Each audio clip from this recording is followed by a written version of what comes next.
WarbossTae up in this mug. Welcome to my live stream for today, Tuesday. The breakdown of today is going to be we're going to paint up the grave guard that we built in the last live stream. I'm going to see how far I can get with these 20 Skaven. I've already got these 4 just about finished. All I have to do is the 3 other rats here in the command group. I have to put some grass on their bases, but I know how I'm going to do the rest of these, so I've just got to get the rest of these Skaven painted up, and then I can join that unit and then finish this unit of 20 Skaven. I'm really excited because this is going to be a great live stream. I've also got my handy dandy iPad here, so let me just double check if I can, like what I look at actually shows up on screen, because what I'd like to do is check out the Warhammer community article. I've got the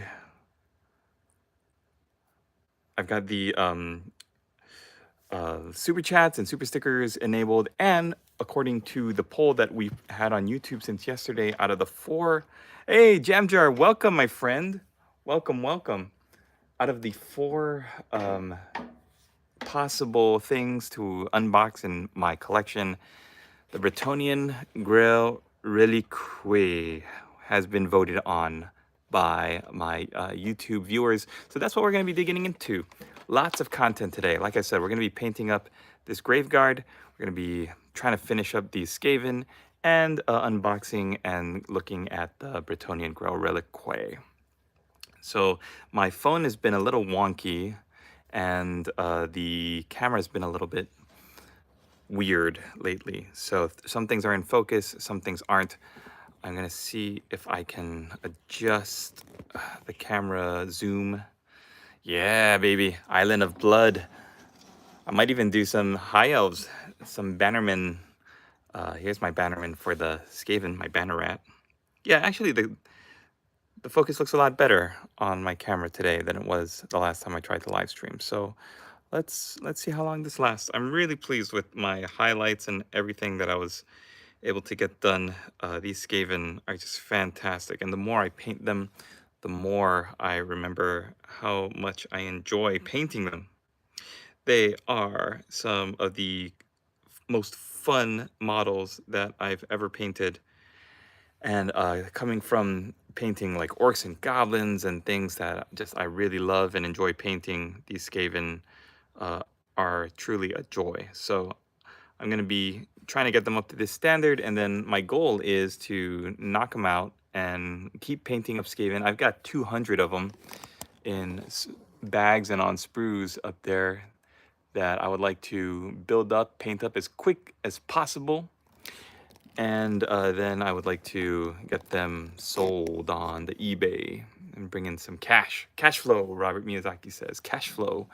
Got to maximize my cash flow. But the last time we did a live stream, my viewers chose to unbox and build up this guy. It's a grave guard from the old vampire counts. I don't even know if the Soulblight Grave Lords have a grave guard model. So the first thing I'm going to be doing, 200, I got 200 jam jar. The first thing I'm going to be doing is painting up this grave guard, doing a tutorial for him, because I don't think I've ever gotten to do a tutorial on a grave guard. Now, while I'm doing that, as I'm setting this all up, I do want to mention that I want to do something different and fun and unique with my donations and with my super chats and super stickers, just to encourage people to dig into their disposable income, because my goal with building up and painting and selling all of these models on eBay is to continue producing content and doing what I do, but now with a family, it's a little bit harder, it's a little bit more crazy. So the way we're gonna structure these from now on is anything that my viewers choose to unbox, like the Bretonnian Grail Relic. Hey, Michael Matzi, welcome, sir, welcome. I'm so glad you made it. Man, this is an early morning stream for me, because I know over there in the GMT time zone, it's 11:20 a.m. My YouTube analytics says my most active viewership went on YouTube and is looking for things to watch about an hour ago. So I could still tighten it up and get on at like 3. But right now it's 4:20 a.m. for me. Very early. But I did get a full night's sleep. And I do have a very nice, easygoing day tomorrow. So let me tell you how I'm going to be structuring all of these from now on. I'm going to be introducing models that I have in my collection that I think not many people have. And these are models that I've collected over the years. And I purchased them on eBay. Vostroyan Snipers, Michael Matzi. And I purchased them on eBay or at bazaars. Like my local game store used to have like bazaar night every Monday nights where you could come and just trade like collector's item stuff with people. And you can get some pretty amazing, very rare things. So I found a number of different models that I think would be interesting. But the kicker for me is that if I open them, unbox them, glue them together, and paint them up for all of you, my YouTube people, then I can't sell them mint condition or like, in the package on eBay. So sometimes that is not so good. And sometimes it's not too bad, but what I'd like to do to just increase viewership and engagement is I'm going to unbox this because this is what you all voted for. The Bretonnian Grail Reliquae. I'm going to unbox it for you. I'm going to assemble it, and I'm going to just hold it off to the side somewhere that you could see it in the frame somewhere. And anytime somebody does a super chat or a super sticker or donates money to the studio in the live stream, I'm going to take however many dollars or whatever it converts to, that many units is how long I'm going to spend painting. I'm going to stop everything I'm doing, and then I'm going to just work on the model that was unboxed. So say someone was feeling really generous and donated like $5 to WarbossTae Studios. They like the Bretonnian Grail Reliquae, or they like the Bretonnian Army, or they just want to see me paint it up. So that means whatever I'm working on, I'm just going to put it on hold. And for 5 minutes, I'm going to set a timer on my iPad here, and I'm going to get to work on my my Bretonnian Reliquae. And this is so that I can finish it and I can keep myself honest. But here I've got my stopwatch app, and on my super dirty iPad screen, oh, that's embarrassing. I need to buy like an actual digital stopwatch. But until I do, I would have this up in the corner here, and I would hit start, and then just work on whatever I'm working on. So because we had voted on the Bretonnian Grail Relic, that is what I'm going to be unboxing a little bit later. So stay tuned, because this Graveguard shouldn't take very long. But I think that's a fun way to just, say thank you to my audience for coming along with me on this journey. Hey, Daniel, right on. Thank you. I told my brother to watch you the other day. I appreciate it, Daniel. I'm so glad I got you along. You might recognize this guy. We built him up the other day on the stream. So let's get going. I did some research. I haven't really painted many Graveguard.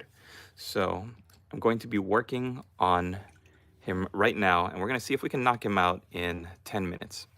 Probably more, but I'm going to be optimistic. I've got some paints here I brought from downstairs. 13 hours 23 for me, getting a coffee. All right, yes, get a coffee, Michael. And we are going to get started. So the first thing I did, most vampire counts, soul blights, grave lords, armies, you're going to want to prime in black, because the color schemes are going to be dark anyways. So it's a good place to start. I'm going to hit the areas that are the most interesting to look at. So for me, that's going to be the red of their skirts. Now you're going to notice that they've got layers. So there's like the upper layer here and then the bottom layer here. The bottom layer, the one that's facing the front, is the one we want with that pop of color.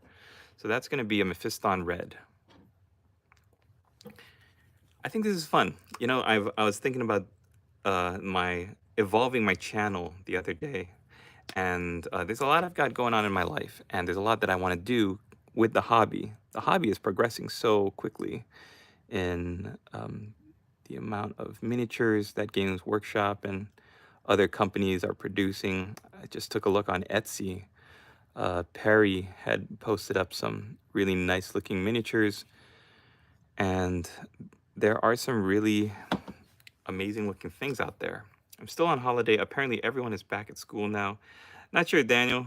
I have not been in school for many moons.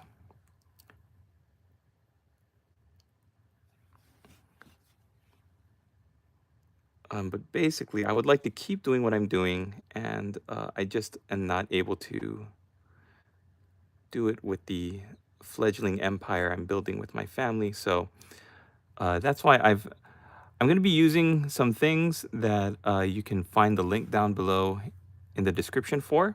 You can check it out, see if you like it or not. But there will be affiliate links so that you can support my studio if you'd like to do it that way. Or you could just send a super chat. And like I said, I'll be tabulating all the super chat donations and using that money, converting it into time, and then using that to paint my Grail relic. The family is great, Daniel. Thanks for asking. Appreciate it. In fact, I got some big news coming out pretty soon. My son is actually going to be turning 2 years old in just a couple of weeks, and it's got us all very excited. So we're using Rhinox hide to paint the wood of the shield. But yeah, like I mentioned, I've got some affiliate links down below in the description. One of them is for the Dark Eldar, counts as the Voidborn from Artel W Miniatures. And it's a beautiful range. They've got a lot. Artel W has like a lot of great miniatures, but I found the Voidborn to be really fun to paint as well as to just put together and collect. And they're very unique. That's one of the affiliate links. The other one is for this.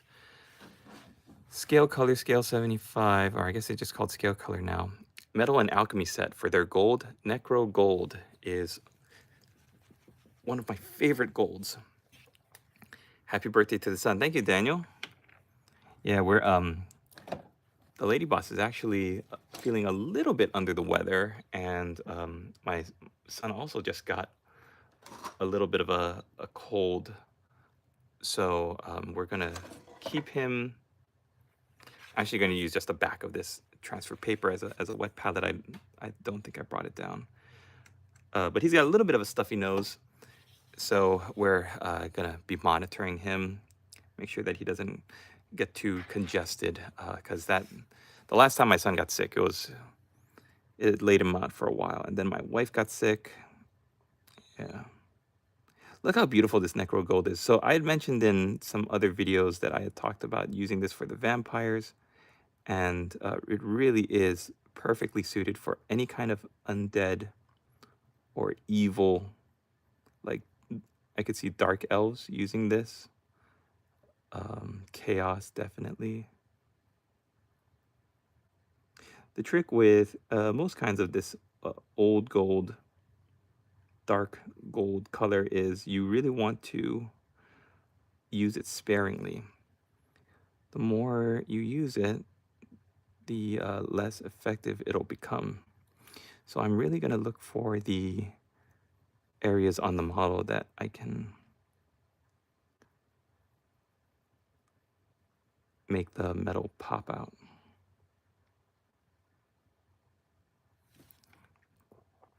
So the shoulder pads have this trim, so that's going to be going gold.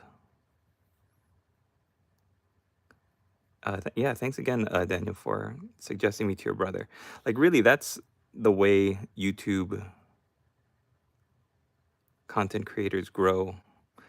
A lot of times it's just word of mouth, because YouTube will suggest our videos to people, and they don't really, they don't click on it, they'll just scroll by. I blame that too on me not really having great editing skills or time. So like, I don't have a team of people to make like thumbnails and do everything that I could be doing. So there are two ways to approach a helmet, especially these old Vampire Counts helmets where you've got a lot of this trim. You can either paint it all in silver and then put the gold on top, or you can start it with the gold and then fill in the silver. I think I'm gonna come back to that, hit it with the silver. But like for the back here, this back armor, I'm gonna hit that with the gold first. And let's do the trim. It looks like there's some trim on the armor. I'm giving myself some really interesting things to look at, like the gold. The gold looks really nice and interesting, so I want to color that in first. Oh, all right, Lynx Lord, just a quick hello. I got no time today, sadly, but have a good stream, everyone. Thank you, Lynx Lord. Great to see you. Appreciate it, my friend. Michael Matsi. So where's the background music we all know and love? In these live streams, I don't have them, or I don't have access to them. I'm literally Michael Matsi streaming off of the YouTube app. I just hit go live. I filled in the description, and that's where we are. Lead Belcher. So if I'm able to, you know what I'm gonna do?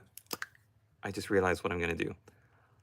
After this live stream, I'm going to download the video, and I'm going to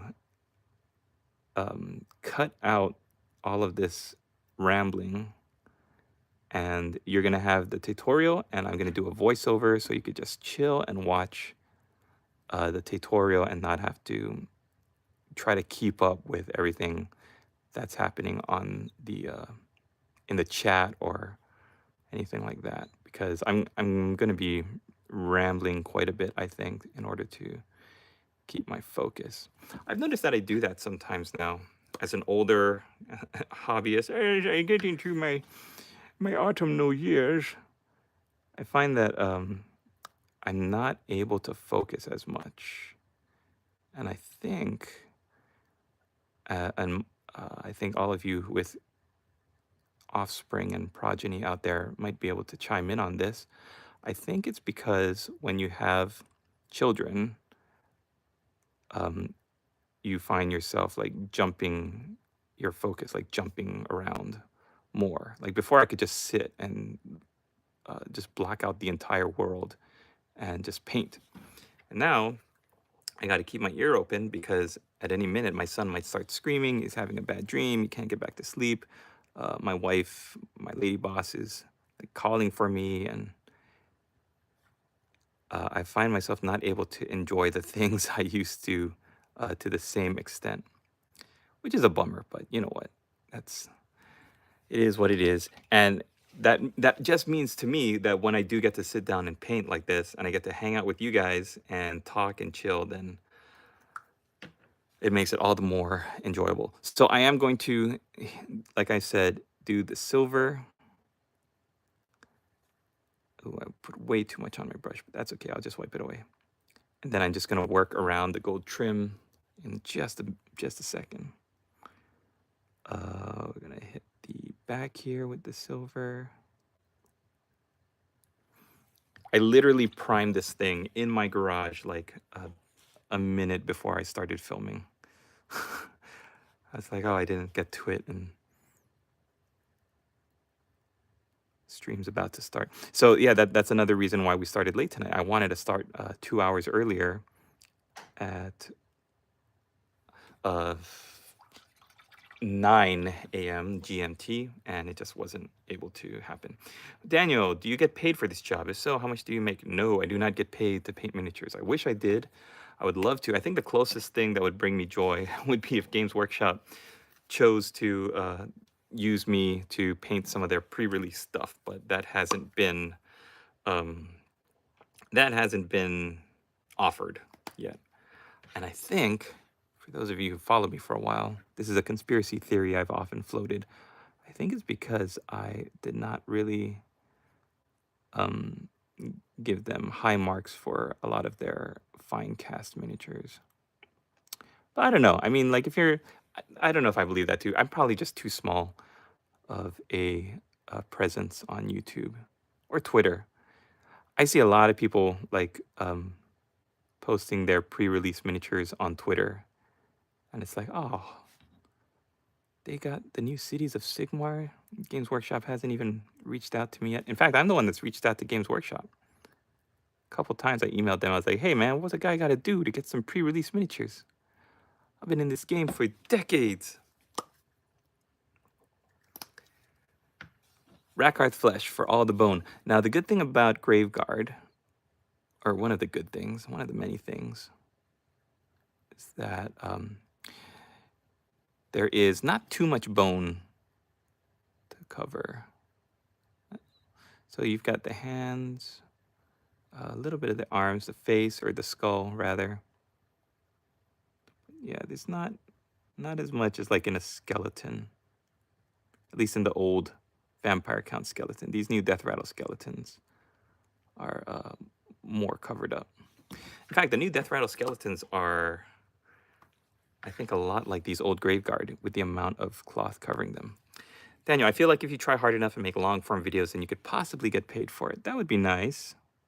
I am monetized, but I mean, YouTube ad revenue for, I wouldn't call myself an entertainment channel, but like for a channel like mine is not too great. I would need like Squidmar numbers, Mini Wargaming Dave numbers, old school blue table painting numbers to be able to make enough of an income to make my lady boss happy.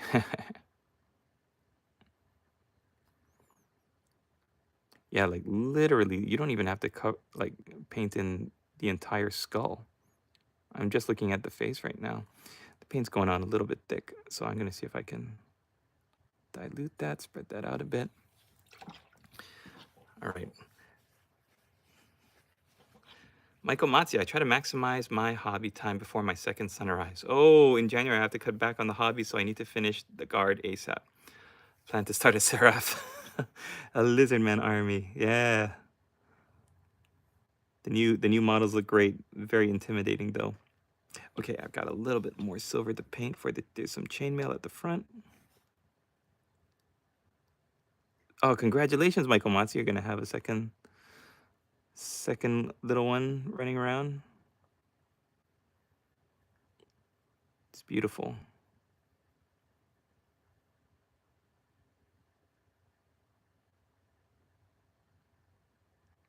My sister had kids earlier than I did, and she got married earlier than I did. She's 2 years younger than me, but she started a family before I did, and I remember always thinking like, I'm probably never gonna have kids. I'm probably gonna grow old in my garage painting Warhammers until I die. And then the lady boss and I started our family, and it's been great, and we would love to have a second little one running around at some point. Not running, not in the first year, I hope. Yeah, that's true. That's true. Not running, hopefully. Okay, we're gonna hit the areas that I haven't gotten to with the primer with the Abaddon Black. So yeah, because Games Workshop doesn't pay me, and YouTube is giving me such a small amount for my ad revenue. If I put any affiliate links, like for example, I put an affiliate link for the Scale Color 75 paint that I'm using, and people do click on it, then I do get a small commission. But again, Amazon is not a huge payer as well, unless somebody were to click on the link and then decide, oh, maybe I don't want that Scale Color 75 paint, but oh, I will buy this $6,000 television set. Then I would actually be getting a commission off of that. So it really helps. If you click on the link and you're thinking of doing any Amazon shopping, then it would be greatly appreciated. You'd be really helping out the studio. All right, he's looking pretty good. I think maybe the gold has dry, or the silver here and the helmet is dried enough for me to just give it a little kiss of gold. And really, I wouldn't want to promote anything that I don't absolutely believe in. I'm not like an influencer. I'm just a dude painting little miniatures. So like nobody's paying me hundreds of dollars to do like commercials or ad reads or anything. I am just painting in my garage and sharing things and products that I like. Okay, then let's also do some Rhinox hide for the boots. 6 views, baby. Big time. Oh, man. Oh, wait a minute. Is this armor? This looks like it might be armor. Okay, if it's armor, then we actually have to go with silver, but we can use this. That looks like flash. We can use the Rhinox hide that we've taken out. We can use that for the belts, leather, all that kind of stuff.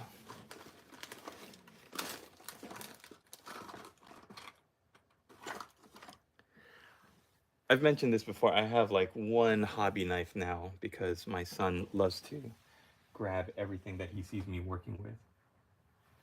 And that hobby knife has a tendency to get hidden and then go missing. That's a bummer. Okay, well, that's fine. Working on the leather.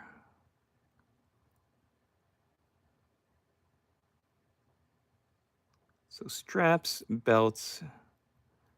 There are strips of cloth on these models, like on their arms, that are actually part of their uniform. So I'm not going to be touching that, but I am going to be hitting like this belt here, around the waist,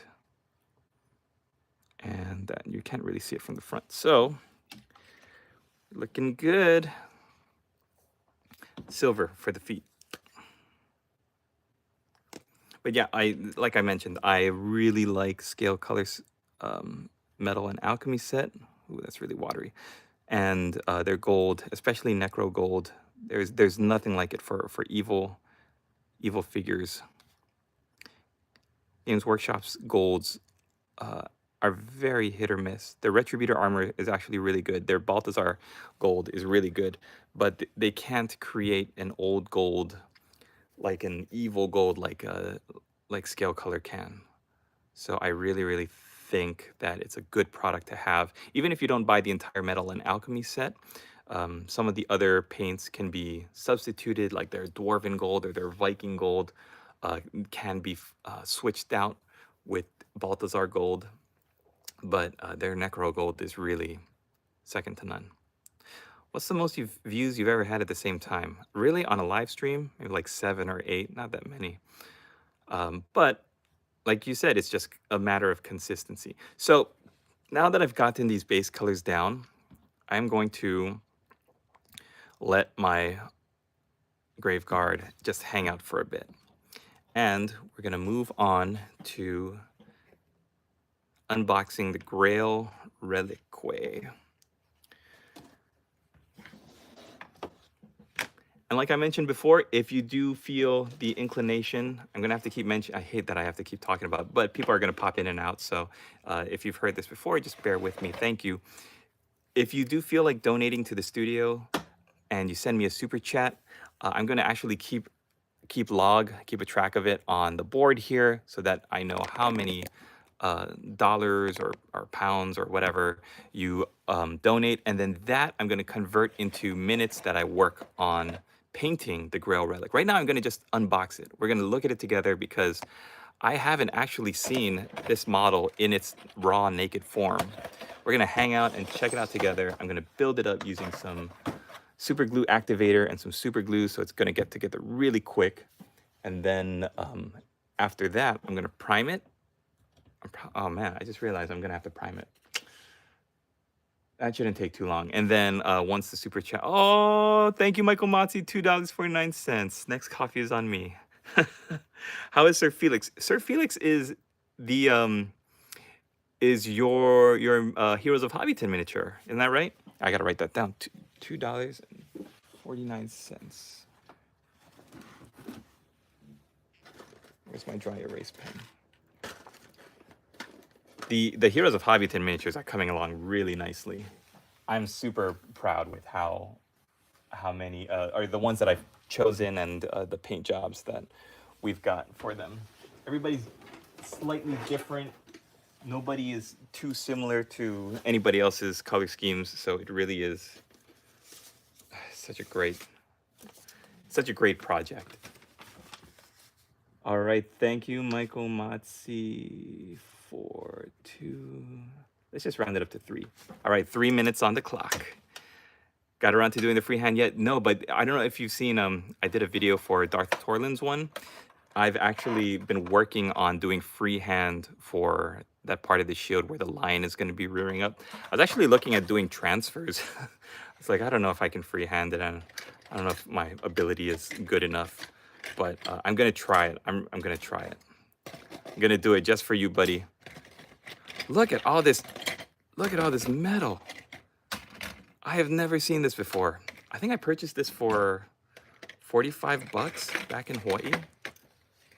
Oh my gosh. Okay, so my goal, guys, is going to be to show all of these off, then build it up. No instructions, of course. Oh, Riz Taylor Wallbank, thank you very much for joining. Yeah, you made it. Not gonna miss this one. If you're over the pond, then you're like my number one viewers. So I'm really tailoring these live streams to all of you guys and gals out there. Okay, so I think some of these are very similar to the battle pilgrims that we saw that I have actually unboxed before. So I'm gonna have a big chunky unit of battle pilgrims. Now, I could build them on these slotted bases, but as we know, Games Workshop is putting out their old world game pretty soon. So they're actually not gonna be on these 20 millimeters. They should be on 25. So the question, the conundrum I have is, oh yeah, that's a good point, Michael Mazzi. I don't know.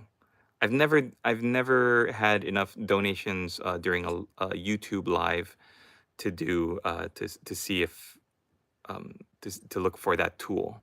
But I'm gonna write it down just for me, just so that I know who's donating what. But like, yeah, as you said, if there's a spreadsheet that I can look at, or like a tool that I can look at, then I'm gonna make sure I have it. I'm UK, and all that metal brings back memories. I know, doesn't this bring back memories, guys? Like, I remember when I first started painting these metal models. We'll get back to this. I found a bag of like my very first miniatures. And sometimes I look at this bag and just laugh at some of these models now. But like, I remember holding these models and painting them and thinking the best feeling in the world is painting a heavy, chunky piece of metal. I had the old Empire War Wagon, and I tried to glue it together. It never stayed together. It always fell apart. But these old pieces of metal,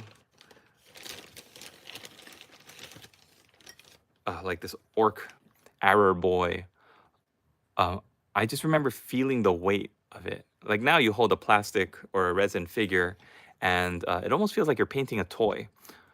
And you can do as much detail as you want. You can like paint all the features and the extra details and do all the highlights and all the scratches and the nicks and all the weathering. But it still feels light. When you're holding a chunky piece of metal, it's a lot different. How does the paint comfortably sit on the metal figures? It doesn't unless you prime. You've got to prime your miniatures, Daniel. And it's something that nobody hammered into my head when I was first starting out. So what I say to everybody is, if you're going to be working with metal, even with plastic, it's anything you paint, you got to prime them. The primer sticks to the miniature, and it allows the paint to adhere to the miniature. If I was just trying to paint onto bare plastic, there's a mold release agent chemical that sticks on the gray plastic, so that if you try to paint anything, the paint is going to split and it's going to pull away. But if you primer miniature, then the paint is going to stick to your model. And that's obviously what we want. We don't want the paint to rub away immediately if we're handling the model. You still should varnish your miniatures and protect them, seal them. But yeah, always prime your miniatures. So here we go. I'm not going to look at the battle pilgrims because we've already seen this chunky boy before. We'll take a quick look, point out where all the flash is. So if you do look on eBay, sometimes they've got these miniatures for sale, the Grail Reliquae, for like about 50 bucks American. but then they fluctuate greatly because I've also seen them on sale for like 150. So if you're really dead set on getting one of these and going the eBay route, then you should be aware of that. They've all got shields. This was also in the days when Games Workshop did metal shields. It's just terrific.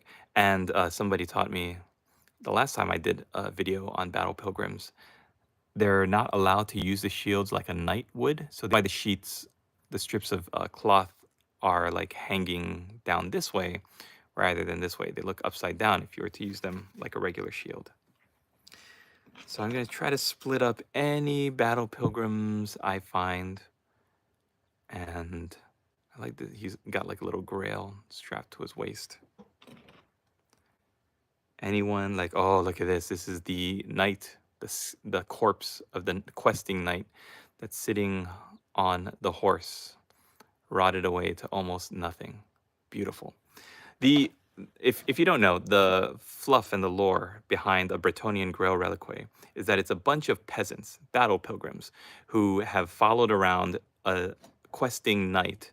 And when the knight fell in battle, they went and they basically raided his corpse. And they took everything thinking that it was blessed by the Lady of the Lake. So they'll take his horse and they'll take all of his armor and they'll take strips of his cloth and everything. And they'll basically just tear him up. But some of them believe that the spirit of the Lady of the Lake has blessed their questing knight so much that they don't immediately rip him to shreds and take all of his pinky bones and all of his finger bones and put them in pouches like little weirdos. They will actually keep his corpse intact as much as possible. And if his horse is also dead, which is usually the case, they will create like a little. You ever see those like costumes at kids' parties where you have two people, one is the horse's head, one is the horse's butt? It's the same thing. They'll hold the horse's skull up like they're actually the horse head, and another peasant will be the saddle, and then another peasant will be at the back. And it just looks so weird that you've got these peasants that are marching into battle with the corpse of a rotting corpse of a dead knight on their back. And it's so beautiful, of like that old world Warhammer, just fantastic fiction. So we're gonna see how that comes together here. I think I might have bitten off. If I don't have my modeling knife, I don't see how I can possibly build this thing up. I might need to just take all of the donations that I get tonight, and after I like build him up off camera, maybe I'll start tomorrow night's stream with the amount of super chats written here on the board, and then I'll start the stream with my tutorial for the the Grail Reliquae, kind of like how I'm doing tonight with the Graveguard. So let's see what it's supposed to look like. Because there's no instructions, we're really playing it by ear, shooting from the hip. Did I join quite early? Daniel, you did. You did join quite early. So there's a little tab here. I'm going to have to clip that away. I do have a clipper, I believe. Yeah. I swear I thought I had my knife here because I knew I was going to be streaming tonight. Oh.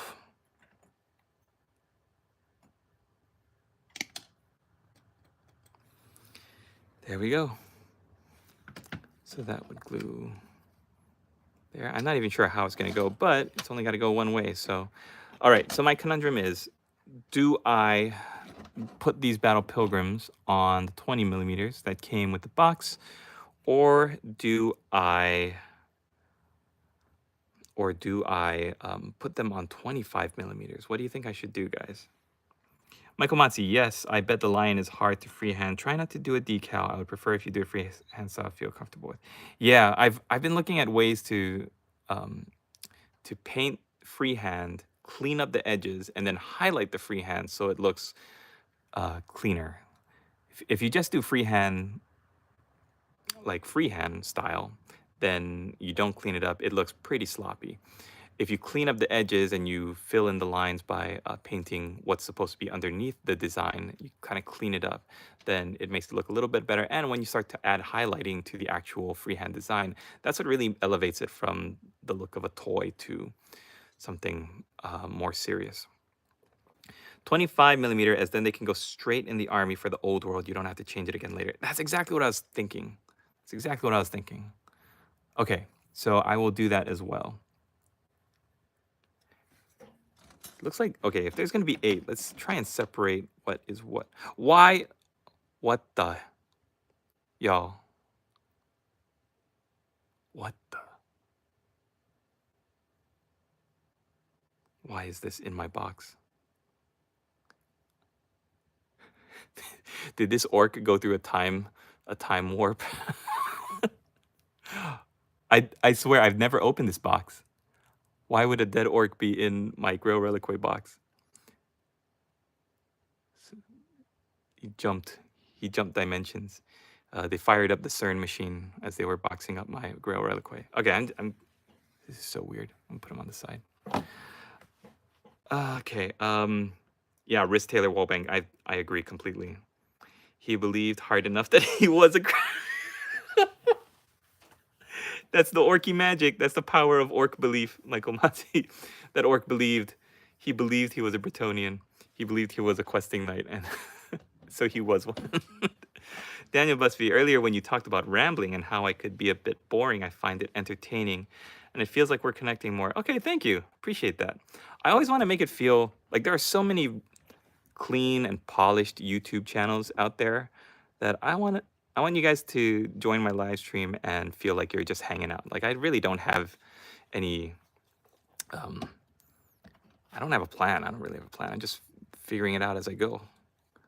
And I want to be entertaining. I want to also, like, the ultimate goal is I would love to make a living off of this. That's why I'm trying to promote my Patreon, where patrons will get a free miniature painted by myself, take part in a little mini game every month. That's why I'm trying to promote these donations in my live stream. But yeah, like I said, this is really just more for all of us. What? Okay, I thought this was like another orc figure. This is so crazy. I love these miniatures. I love the detail on these guys. They look so weird. Daniel Busby, can you tell us the most funniest joke that you know? The funniest in your opinion. Okay. One time I was at the bar and my wife called me and said, if I don't come home in 10 minutes, she's going to give my dinner to the dog. So I got home in 5 minutes. I love my dog too much to put him through that. Dad joke. Oh, look at this. What is this on his back? He's got like a little shrine hanging from his waist. I've got a couple of like quick ones like that. What do you call a guy with a rubber toe? Roberto. Okay, so it looks like this one goes right there. Some of them are okay. Some of them are not that great. Oh, look at this. Reunited and it feels so good. I think I'm actually going to glue them together and paint them like this. I don't think I would glue them or paint them separately because it doesn't really matter. You can't really see any detail back there. Riz Taylor Wallbank, that is what is the best thing about your channel. No $1,000 set. You're the only YouTuber who has a talking necromancer, flesh-eating ghoul, and a deathcore of Krieg model. Yeah, where are those guys? I thought I brought them out. I did bring them into the Lady Boss's office where I've been working. My boys, I think I have to go down and get them. Okay, so I think these guys obviously are part of the base, the horsey. So let's just figure out where they go. It is kind of a bummer that they didn't include any sort of instruction. I guess I could look at a picture. Yeah, maybe I'll do that. Just Google Bretonnian Grail Reliquae. How's that supposed to look? All right.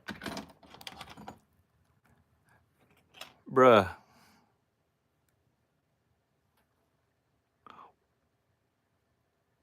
I think did somebody just pack extra orc stuff into my Grail Reliquae? I have like a bunch a bunch of little goblins. I don't even know what this is supposed to be from. Look, this one's holding like a bag of coins? Or is it teeth? Because orcs use teeth as currency. There's a lot of flash on these. Maybe someone was getting fired and they just decided, you know what, screw it. Whoever's getting this Grail Reliquae is getting a bunch of random goblin snotlings and orc, like a dead orc. Michael Matzi, so I am from Europe, so I can make this joke. Oh, here we go. Let's keep all the orc stuff to the side. It's so weird. Okay, here's the guy with the horse head that I was talking about. He's like walking at the front of the horse, holding up the horse skull, a bunch of candles, melting candles. This is so beautiful.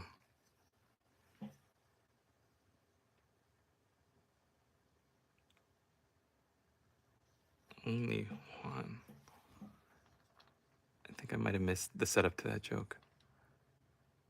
Okay, we know the horsey head goes in the front, so I'm thinking it's like that. Then there must be... Okay, these battle pilgrims we can put to the side because we know that they're marching alongside.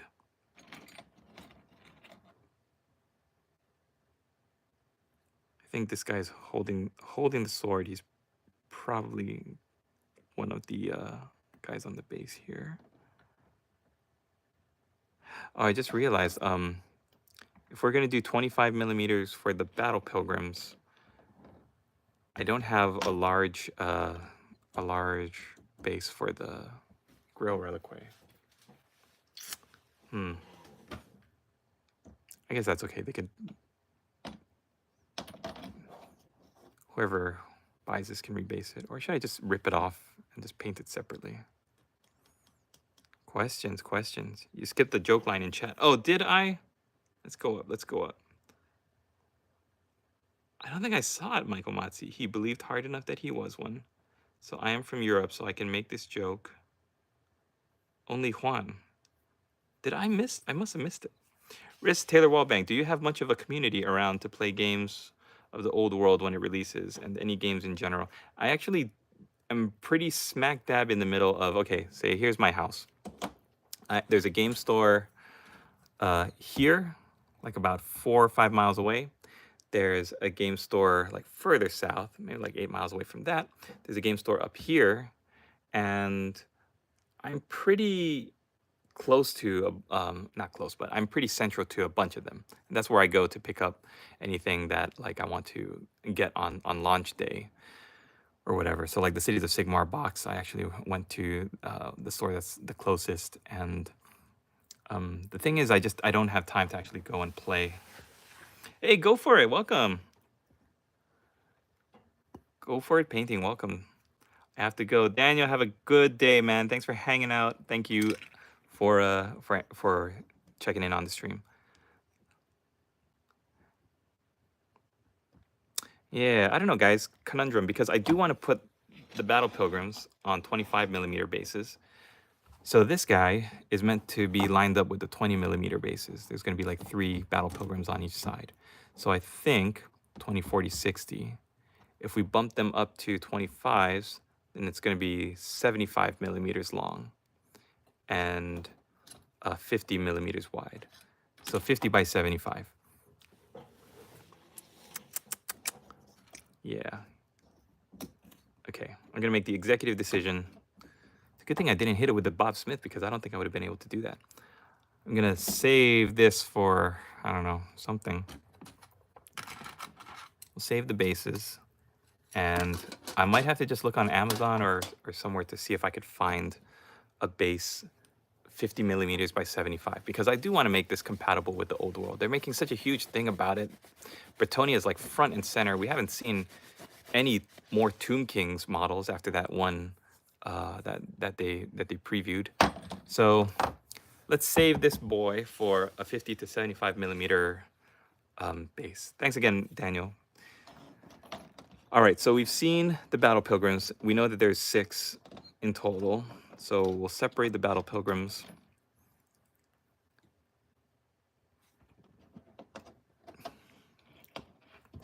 And let's get to building our Grail Reliquae, our knight.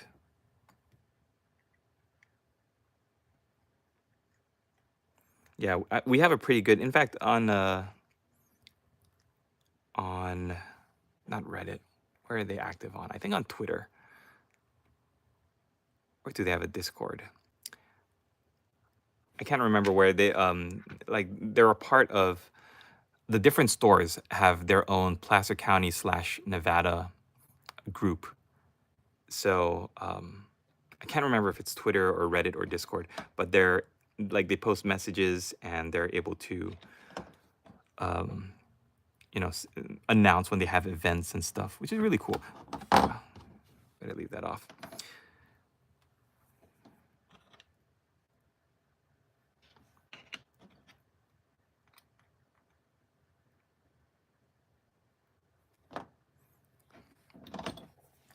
All right, I am not too sure how this goes, so I'm gonna consult the internet.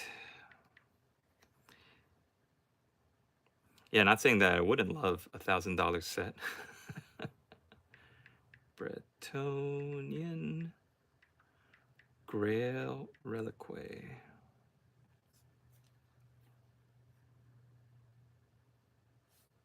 All right. Let's look at images.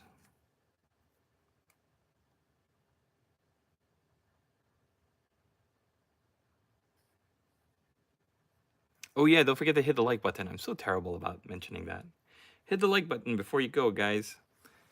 All right, so that's what this is supposed to look like. Yeah, that would probably help. It came in a white box, so we can't really see what it looks like. So yeah, we're gonna have to look on the internet. All right, I don't see the guy holding the sword. These battle pilgrims, you can kind of tell what they're about, but okay, he's got his shield on his back. He's holding the lance. Guy here in the front. It's interesting because you're not even able to tell that this is a decorative base, but now that I can see where everything is, the skull is at the front. So there's the skull, there's the sword, there's the shield. All right, so we do know this is the front. Horse head is at the front. This is crazy because this might be one of the first times that I've seen like a model, like a multi-piece model that some people would actually prefer to paint up in sub-assemblies. But we're gonna just go, see, and where did there's this guy, he's like a little dog. And I don't see him around, but he's probably gonna be, oh, maybe he's on the side, maybe that's why, yeah. He's on the side that we can't see, I think, because he's got this little tab at the base, and there's a little indentation right there for him. Doing like a little conga line. Okay. Okay. All right. We'll keep building this guy, and then maybe we'll take a break from the models. We'll talk about the big pig and all the orc stuff that Games Workshop is doing, and then we'll come back for more. I don't know if I want to hit it with the Bob Smith. Yeah, let's do it. Press and hold. I think the super glue that was on the bottom of the base should be just about dry by now.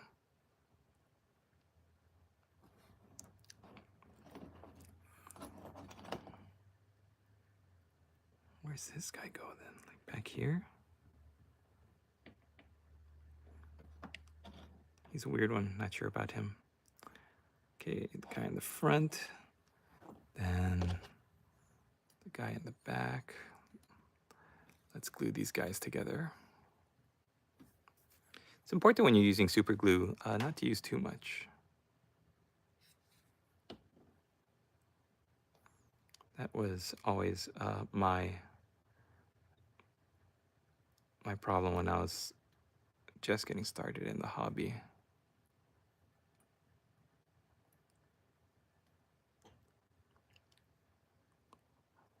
What the?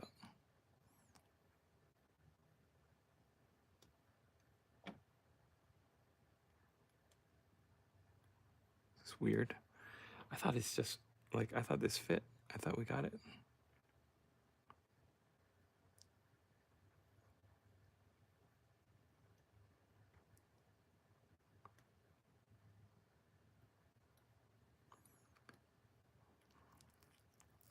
I think I might be at a weird angle. It's another thing with these old metal models, like they're supposed to fit, but you never know if you're doing it absolutely correctly until you look at it and it's like, oh, that's totally off. What do you guys think of the they just revealed like all the orc stuff, like the new Art Boys figures, the big pig. Everybody was waiting for the big pig reveal. I think it's so crazy. Like that big pig should have been released like a long time ago. It was it's such an amazing looking miniature. All right. There's only this one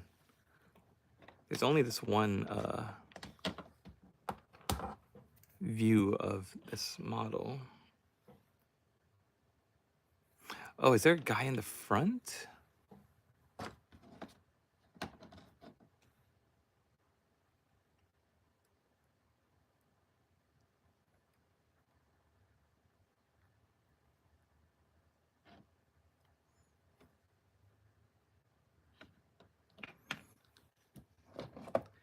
This has, here's a horsey guy.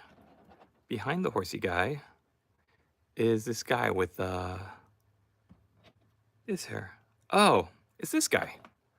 I had it backwards. But then where's his pegs? There they are. Oh, duh. Boom. Oh, WarbossTae. I should have got a cup of coffee with you, Michael Matzi.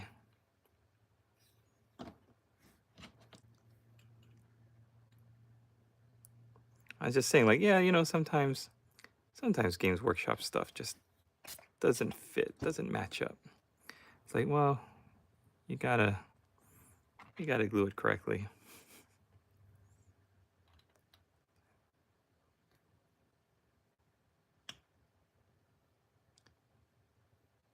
So this guy, is he here? I just refuse to buy any metal minis. It's funny because when I first started, I was all about the plastic stuff. It was like right around the time when I was getting to Empire, at least, when they had released all the really nice plastic kits for the Empire. And I really fell in love with those Empire models.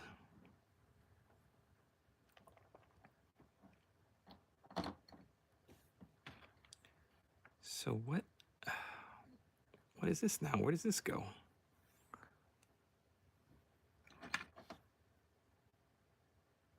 Okay, so this guy's got junk in the trunk. So he's got to be connected to someone.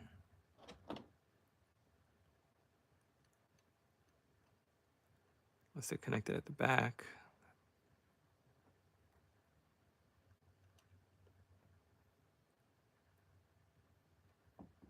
Like this. Or like this.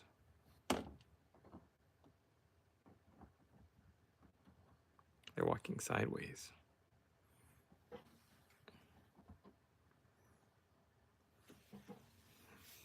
That's interesting. Kind of makes sense. Okay, so this is what the knight is sitting. Oh, this is supposed to be the horse's tail. Oh my goodness. Hey, Taetorial, what up? Okay, so I'm just gonna say, with the Lilith Hesprax figure, that model annoyed me to no end. I really hated that model. This model is just as finicky and hard to really grasp what is supposed to be going on, but I am absolutely loving it. Like it's like I feel like I'm like trying to figure out a puzzle in like an Indiana Jones, like in an ancient crypt or something. Everything has to go a certain way. All right. Okay. So that's what it's supposed to be, or is it like this? Because the ho- the s- the horse, like the knight on the horse would be like holding, like the sword would be with the hilt towards the rider, right? So is this the way it's supposed to go on? I know this doesn't seem correct.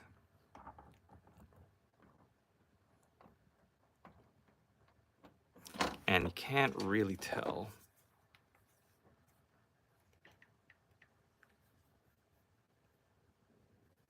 I mean, you can't really tell from this picture what's going on back there. Wait, no. I kind of see like a little bald head.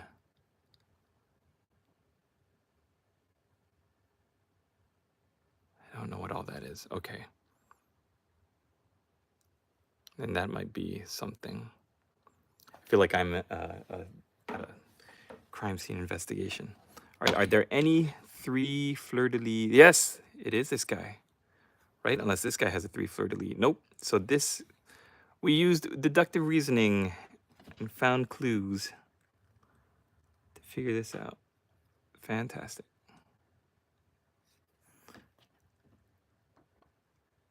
Hot dog. Hot dog, hot diggity dog.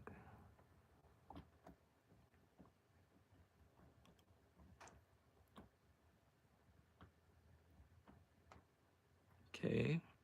So now they do go together like so, I believe. Then, this is amazing. This is like the most fun I've had. This is supposed to be the horsey tail. It does sit in the back because it can't float. So, yeah, look at that. It goes right there.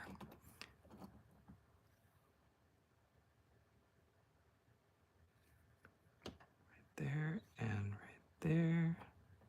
Oh, look, and this is actually the hand that connects to the wrist of that model. See, it would be nice if Games Workshop did have a set of instructions. Like everything they have now has instructions on it, but this one, they just kind of expect you to figure it out, I guess. All right, little doggy. In there. I like that the dog is probably just following them because he wants one of these bones. Hit it with the Bob Smith. The whole Orcs in Bretonia bag makes me want to play with an idea of an Orc Bretonian army. That would be a cool passion project. I think I did see someone do, yeah, like an Orc accounts as Bretonian army with a bunch of Orcs. Yeah, did I try to do something like that once? I don't think I ever did it, but I think I saw it in a White Dwarf or something where they had like armor and they fancied themselves as knights. They thought like oh, the Bretonians are really good fighters, so they must know something.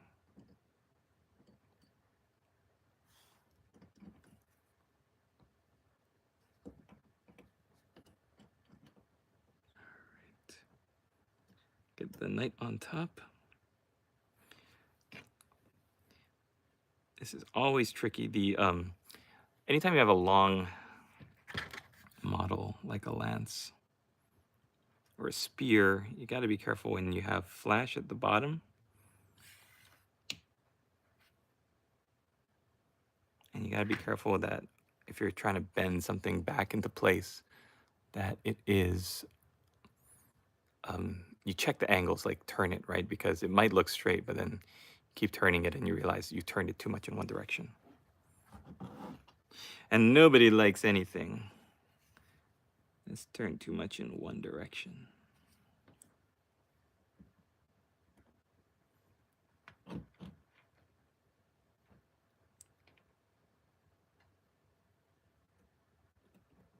Now the question is, how is this arm with the lance balancing? Like, what's the lance resting on to make it look like he's actually holding it up?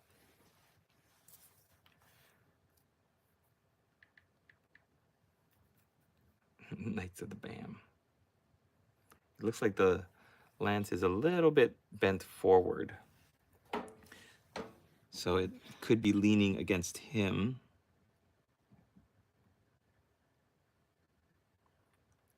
Something like that.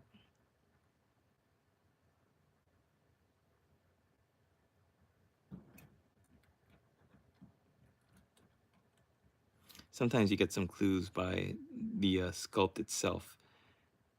If there's a big gap, then obviously that's not the way you're supposed to be gluing it. But I do know that I want to have two glue points. So let's put some glue at the shoulder and some glue on his foot.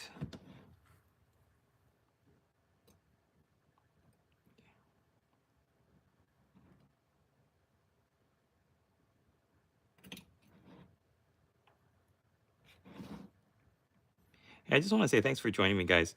I appreciate it. And like I said, any donations, any super chats, any money that comes in, I'm going to be converting over into minutes for painting this guy probably tomorrow. I realized I was a little ambitious into painting him tonight, but I'm going to be doing any super chats tomorrow, today and tomorrow, and then tomorrow we'll also choose the new model to unbox and build up after this guy's painted. Okay, yeah, this would probably be a little bit easier with some super glue Instaset. Let's just get enough there to create the bond.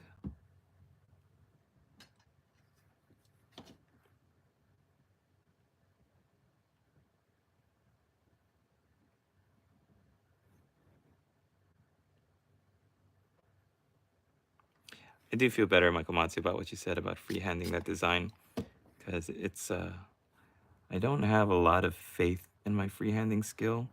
Like, I really have to work myself up to it, so I think I'm gonna just really try my best on it.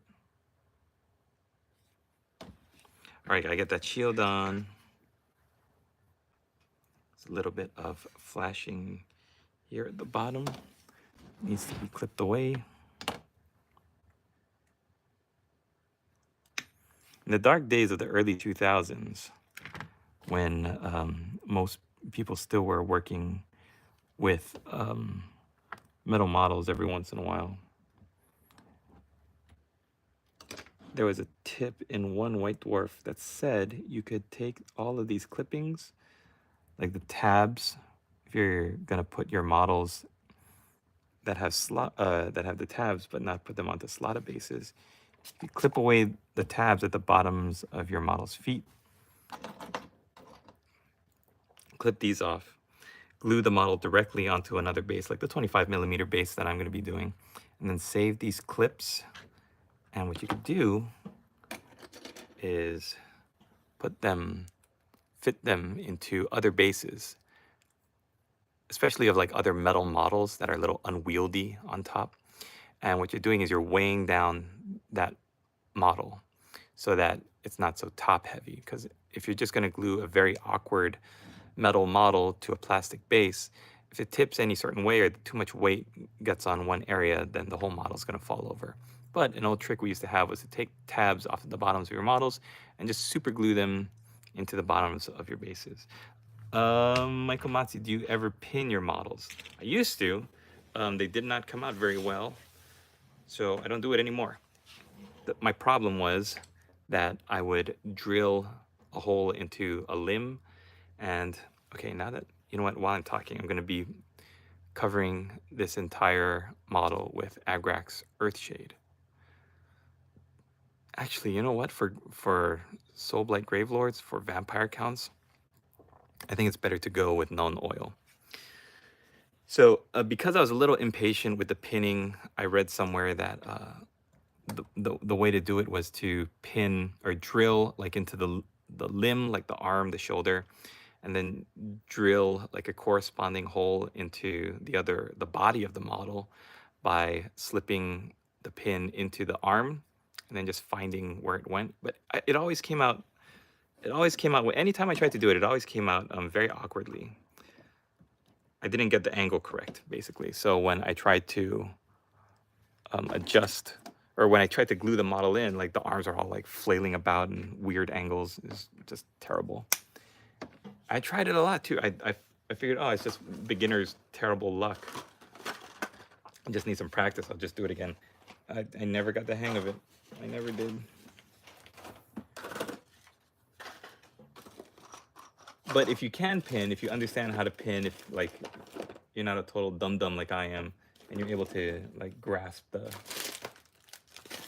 the concept of pinning your models, then it's very, very good skill to have. I'm finding a lot of Agrax Earthshades. Like I really stocked up on Agrax Earthshades.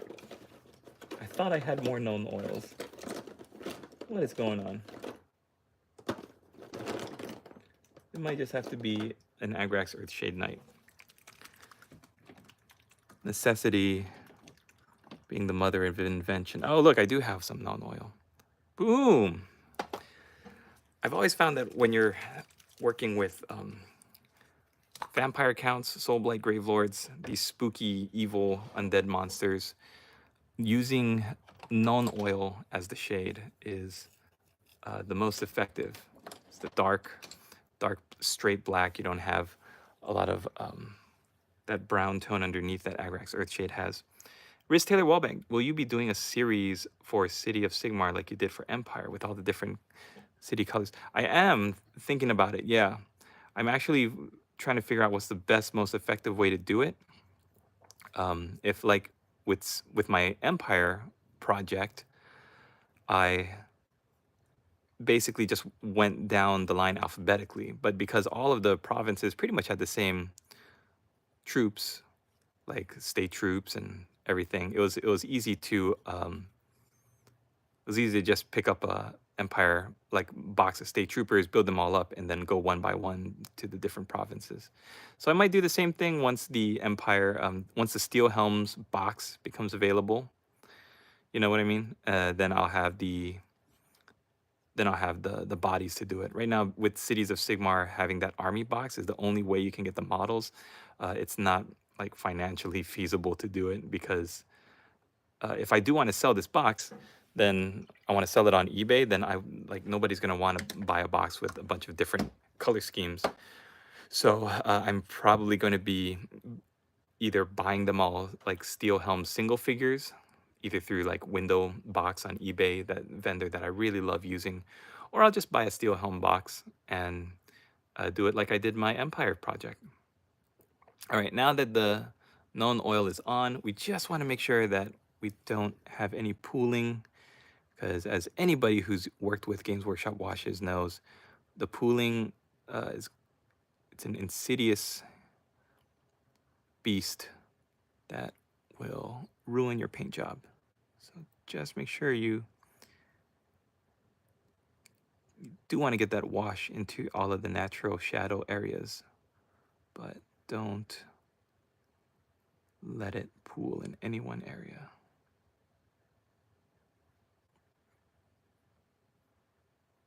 All right. Hopefully we can get to it before the end of the stream, because I do want to highlight it up. It's not a tutorial if it's not highlighted up. We're already at 75 minutes. Woo-wee! Okay, guys. So that's going to stick on the side for a bit. Since I only work with plastic now, I only pin models to more elaborate bases. Yep, since they're not melted with plastic glue, that is something important to do. Good point, Michael Matsi. All right. He is pretty much built. Look at that. This unboxing was so much fun. Gotta go now. All right, Michael Matzi, thank you very much. Have a great day, sir. Thank you for popping in. Really appreciate it. And thank you for the super chat. $2.68.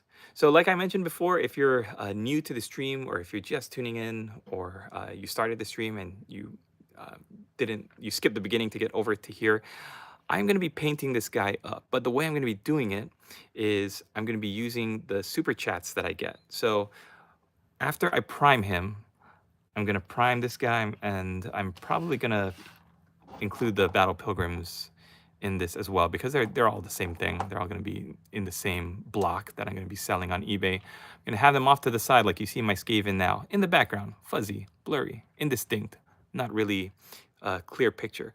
And as I get super chats coming in, I will be marking them down and using whatever number of dollars comes in as the amount of minutes that I will be devoting to painting. So if that makes sense, if somebody was generous enough to donate $10 to WarbossTae Studios, I would stop whatever I'm doing in the stream and I would put 10 minutes on the timer, and that's how much I would work onto each miniature. Or onto this miniature, rather, not each. This is the miniature we're going to be focusing on. So he's going to be hanging out in the back. Hopefully I can find on Amazon a 50 by 75 millimeter base, and that's where he's going to be. But right now, he's going to be here. And yeah, like I said, any donations that come in are going to go towards painting him, as well as his 6 friends over here. So we do have the 25 millimeter bases for these guys. Let's clip them out, glue them together, build them up.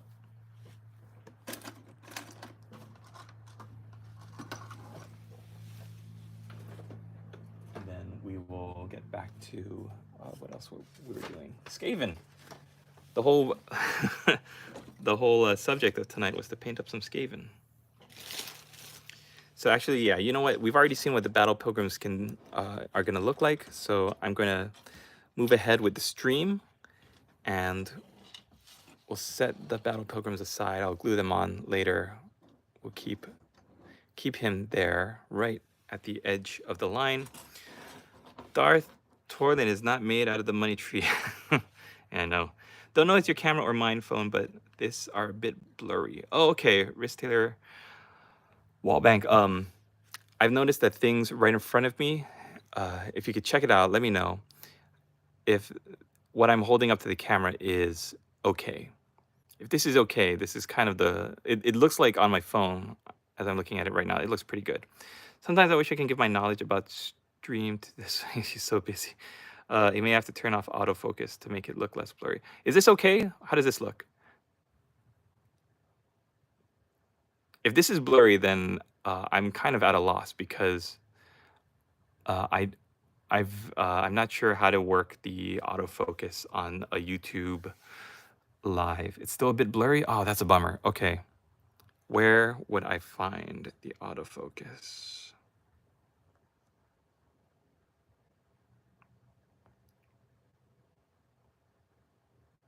I see a bunch of filters.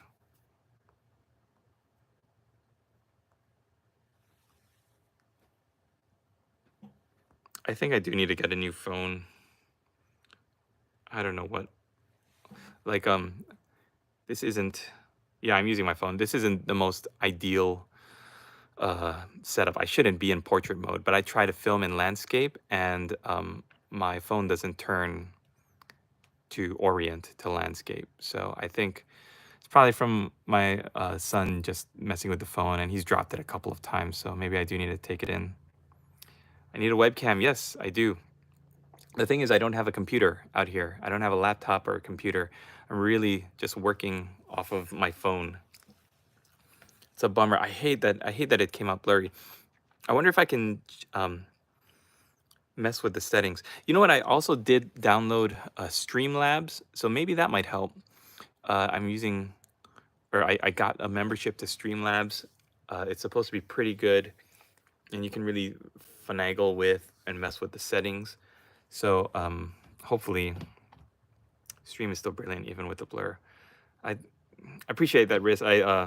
it bugs me that there's a little bit of blurriness. I was so happy when I was working on my tutorial for, I don't remember what it was, but was able to switch it from 30 frames to 60 frames per second capture, and everything looks so crisp and clear.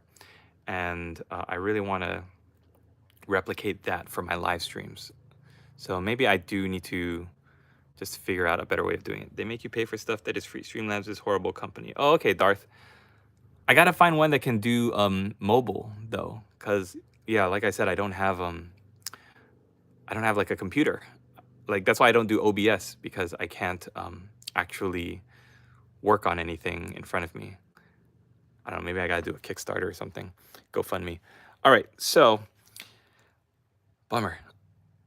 We're gonna hop ahead to the what I wanted to take a look at was Prisma Live Studio. I've never heard about that. Can I use them with my phone? Here, this is what I was looking at this one, the Sunday preview for Games Workshop. I'm not going to talk about the new Fire Slayers, but these did look really, really nice. And let me see if I can back up a little bit. I'm a huge fan of the old troll figures from the old Games Workshop Orcs and Goblins range for Warhammer Fantasy. I love them. And so when I saw these guys come out, I think there's enough variety in them now, these Trollgoth guys, that I think they look pretty good.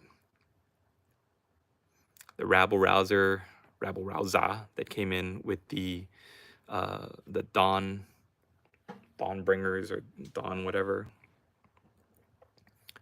He looks pretty good too. I heard that if you do get this model, you shouldn't glue them together. You should paint his face first, because otherwise it's going to be a pain in the butt trying to get your bristles in between all of those teeth.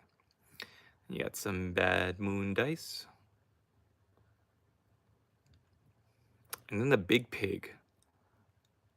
He looks really cool.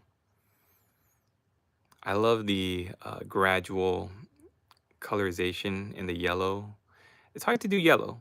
And with orcs especially, yellow turns nasty and gross and gets this discolorization as it transitions from a clean yellow, bright yellow color to that. I mean, I wonder why they chose yellow. I guess they wanted to make them look really bright. But I was like, hell, it's such a hard color to paint. And Orcs and Goblins are supposed to be a beginner-friendly model range to paint. Yeah, and these guys look pretty cool too. All right, I do want to mention also that I have my my book series, The Saga of Sir Bryan. It's here on Kindle. And I did set the first one to free. All three of them should be free. I don't know why the other two are still at 99 cents. But if you do feel like supporting WarbossTae Studios, also you can check out my book series. I've got 13 books in the series so far, and I'm going to be continuing to write them. So yeah, you can support me by doing that. You could just look up, my pen name is Eli Taft Jr., and you can easily purchase this entire series if you're on Kindle. Okay. Now, back to Skaven. What I've done, my please check out Prism Live Studio. I do have to check out Prism Live Studio. I don't know what that is. So my strategy for painting batches, like if you're trying to get a unit done and it's killing you because you're working like hours and hours and you're knocking out one model at a time, what I found is the best way to do batch painting, if you're doing an entire unit, is do one color at a time for everybody.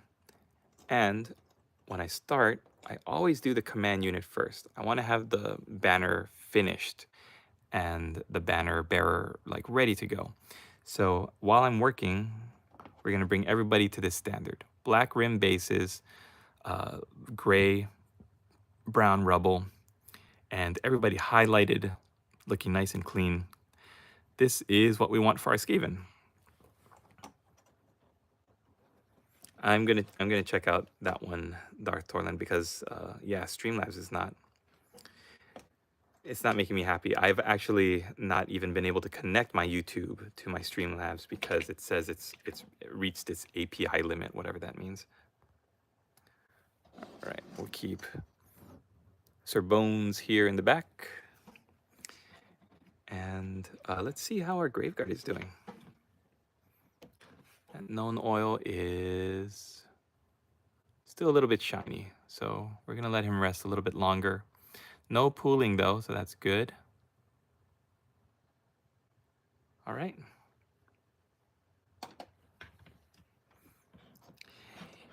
Yeah, one model at a time is kind of rough. So the easier way for me is to paint one color at a time. Go all the way across. That way you don't have to worry about coming back to it later. Otherwise, if you're painting one model at a time for every model in the unit, what you might experience is that you realize halfway through your batch that, oh, you didn't do the correct highlights for the tail or for the skin or whatever. So if all I'm gonna do now is highlight the tail and the skin, then that's all I need to worry about. I'm not gonna touch anything else on the model. I'm not gonna overload my brain.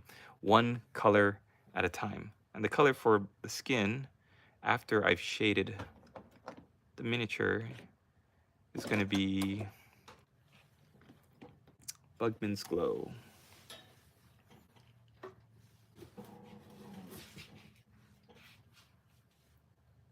Which might be one of the paints that my son knocked down behind my table. Oh my goodness gracious. Oh my goodness. Earthquake. Is everyone all right? Did anything break? That was the big one.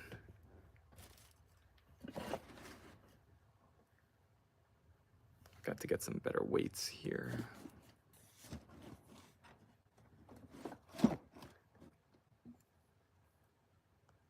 There we go. Yeah, I saw that, Dark Torlin. Thank you very much. I'm gonna check it out.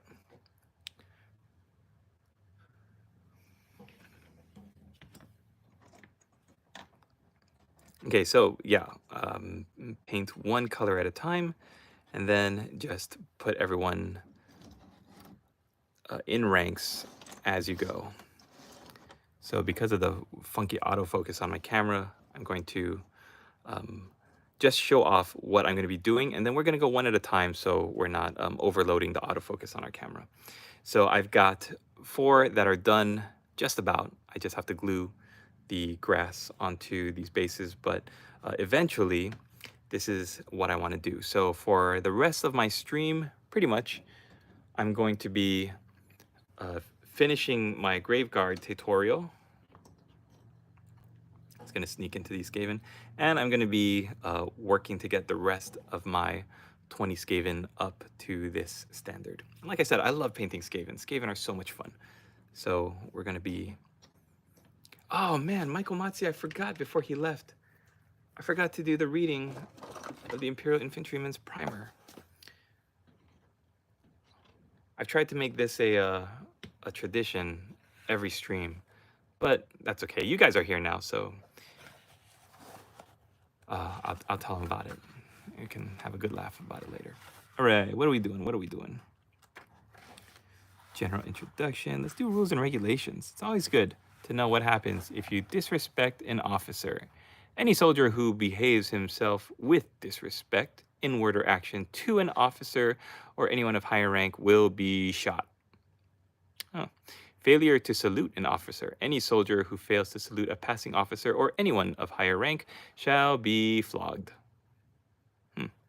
Failure to salute the image of the emperor, imperial aquila, or regimental colors. Any soldier who fails to salute any image of our immortal emperor, the imperial aquila, or the regimental colors shall be branded on the left cheek and court-martialed.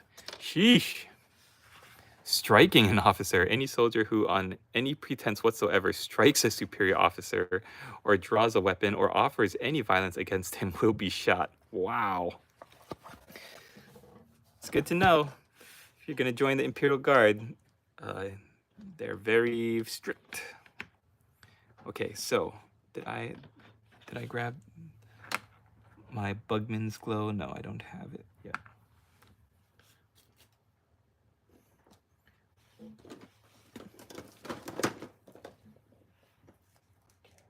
See if I can find it.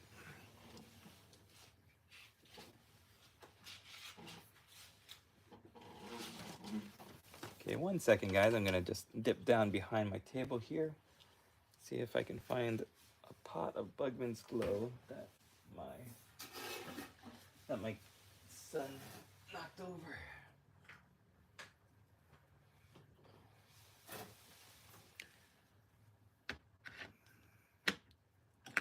There it is.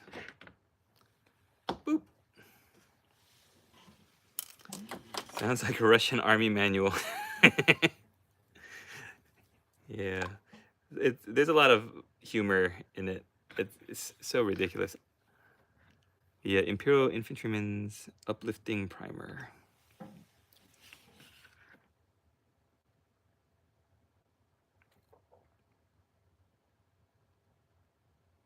right.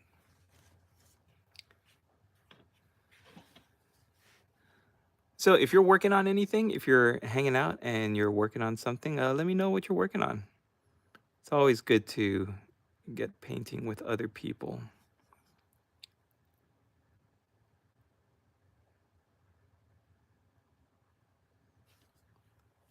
For the longest time, I didn't work on. Oh yeah. So now that we know what we're doing, move these out of here.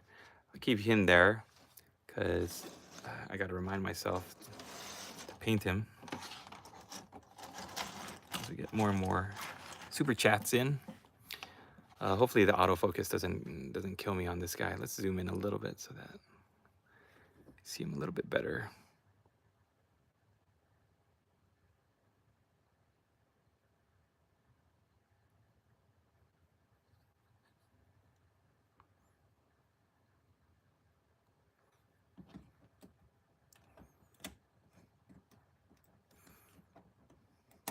Pop on.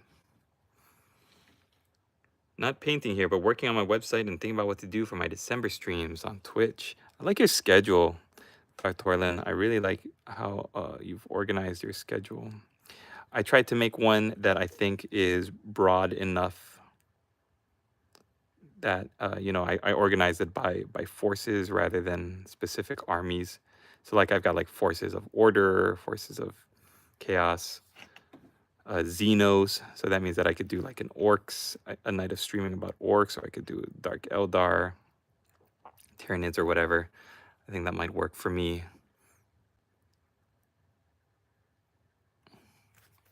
Right, and let's also clean up the tail.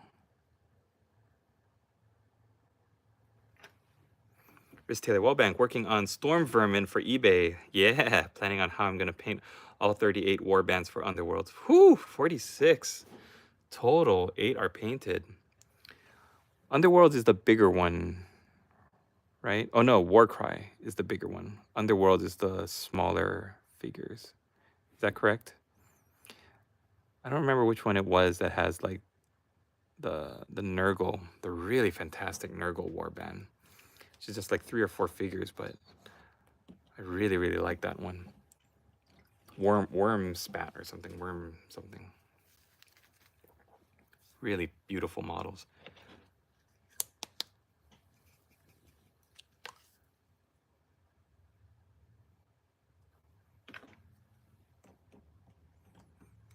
I remember when Storm Vermin first came out. Do you remember this in Warhammer Fantasy? They first came out with the plastic Storm Vermin, and they were charging like $60 American for 10. And they had just done that with the Empire Great Swords. It was such a shock, because like I remember paying not that much for little plastic miniatures. And with the Storm Vermin 2, they're pretty, the plastic Storm Vermin anyways, they're pretty static. Monopose and pretty much, right? And they're not really, there's not much variety. Like these clan rats from the Island of Blood, each one of them has so much character. Like, look at this guy. He's got like the little bumps on his legs. He's shrouded in like this dirty cloth. It's great.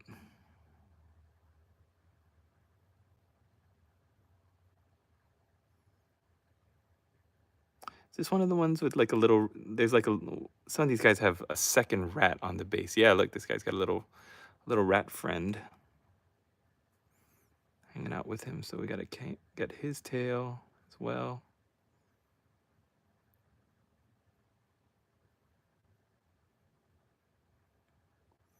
I'll tell you this though, I love painting Skaven. Skaven are great.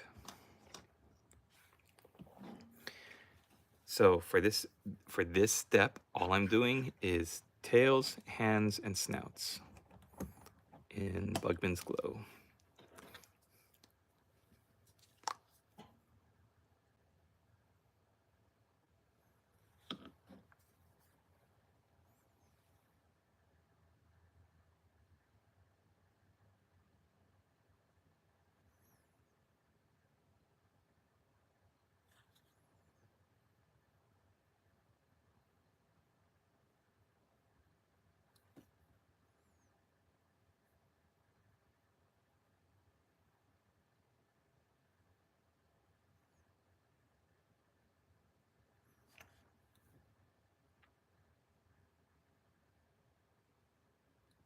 And just as a reminder, if you're new to this stream or you haven't been around when I've had to cut suddenly before, it's about this time when if my son is having a hard time sleeping, like if he's got a tummy ache, or if he's having bad dreams or whatever, and he starts screaming his head off, and I have to go in to help him, then I might have to just cut the stream without warning. If that happens, then I apologize for that, and I will be back tomorrow night.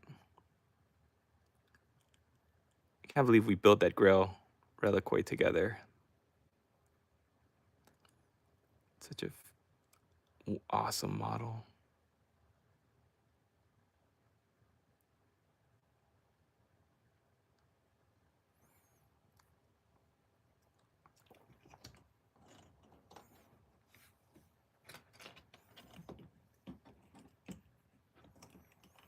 Do a couple more, and then I might try to family first. Oh yeah, I might try to finish this Graveguard tutorial. I think it'd be pretty. I think it's pretty awesome.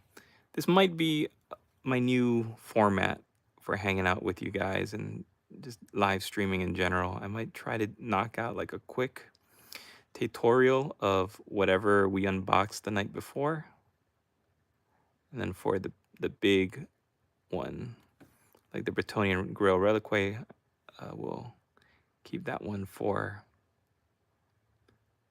super chats and donations. And we can slowly see the progression and the build up as it gets built.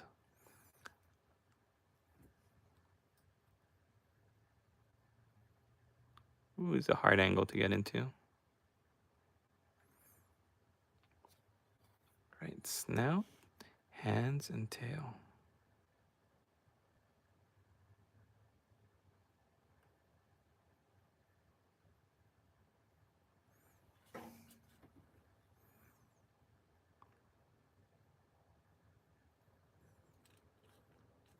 Oh, I also like to do a little bit of touch up onto these scars on his back.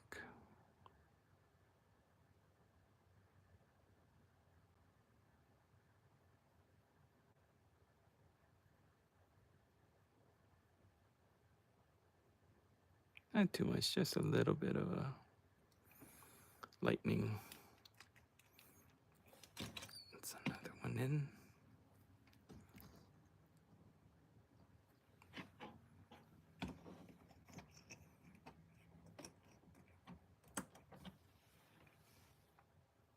Oh, it's pretty much done. Actually, he's not done. He gotta get his hands done.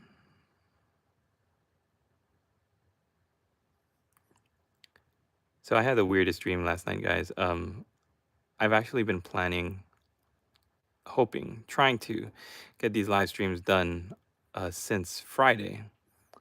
And every night has been a slog with my son. And 9 or 6, 7, 8, 9 o'clock GMT would roll around, and I would just be unable to drag myself off of my bed. Like I would be too tired, right? And I think last night I was telling myself I really want to try to get this live stream going, and in this new format with the unboxing and the tutorial and everything. And I think I forced myself into like a lucid dream last night, where I I dreamed that that Games Workshop had finally emailed me about painting up something for the old world. They said, "Oh, we're gonna release the old world soon, and we want you to paint up some Bretonnians." And I said, "Oh, okay, awesome."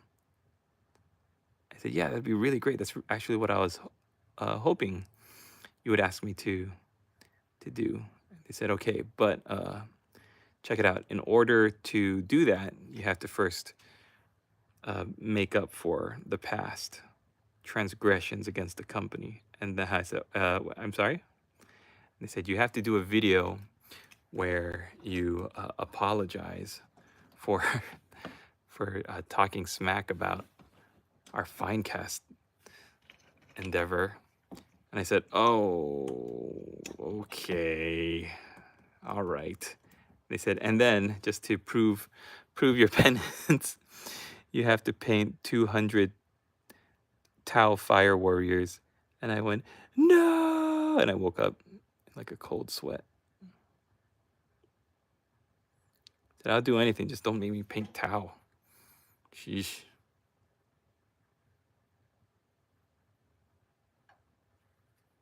Tau or Tyranids? I think Tyranids because I don't have any interest in painting like swarms, bugs. Like everything I paint, I want to have like a story. I want to have like characterization. They're just mindless drones. That's kind of also why I didn't really have any interest in Necrons either. Necrons and Tyranids. It's weird though. Like I'll love to paint Skaven, but Skaven have character. Like each one of these is its own creature. It's its own guy. But I'll also enjoy painting like vampire counts, skeletons and stuff, and zombies. And they're basically like swarm creatures, so I don't know.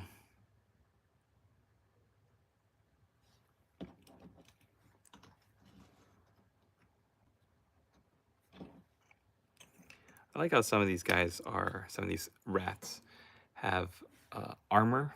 I painted in red.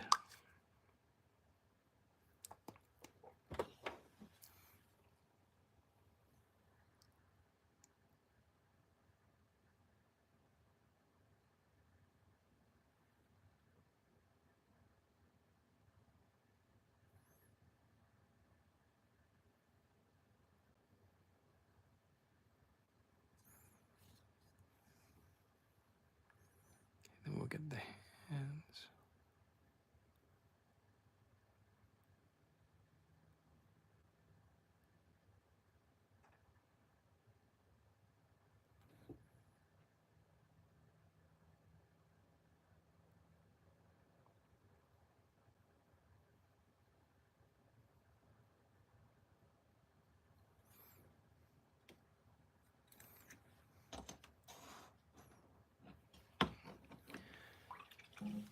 All right, I'm starting to slow down, guys. The stream is already at 104 minutes, and I gotta say thank you again to Michael Motzi for my first super chat, the only super chat so far, and we're gonna be using those that super chat to time how much I'm gonna be painting that Grail Reliquae. I think tonight or today, once the sun is up, I'm gonna build up the Battle Pilgrims, put them on the 25mm bases, and give everyone a good primer undercoat. Then tomorrow night's stream, we will keep a track of all of the super chats, and however many dollars are donated, that's how long I will spend painting the Grail. That's how we're gonna do it.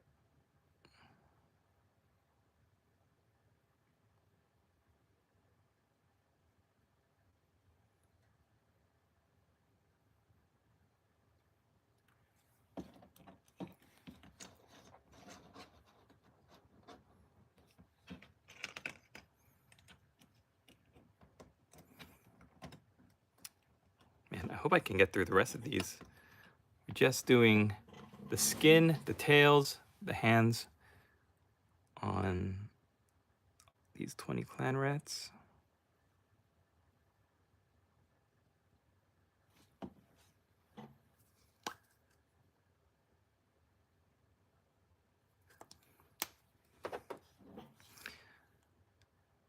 The Lady Boss and I have found watching Studio Ghibli movies on HBO Max, or I guess just Max now, has really helped my Lady Boss sleep at night. So we watched Howl's Moving Castle last night, and tonight it was Spirited Away. There's just something about those Studio Ghibli movies, like there's like a whimsical feeling to the art style. It feels otherworldly, but also like comforting and familiar. I don't know how to explain it. Oh my goodness. Look at this huge mess.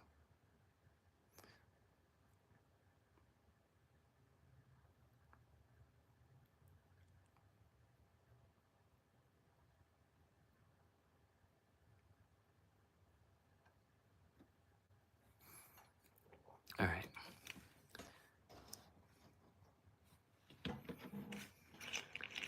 Oh boy. I think, no, I was just gonna say, I think I'm gonna have to call it there, but I'm so adamant. I gotta get these painted up and put up on eBay already.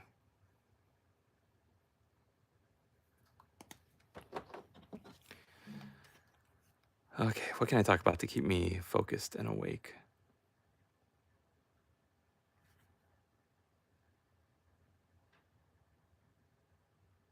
Oh, we watched Guardians of the Galaxy Volume 3. And I thought it was pretty fun. Like, it makes sense why they're the big money maker for Disney this year. Like, it's the most fun movie.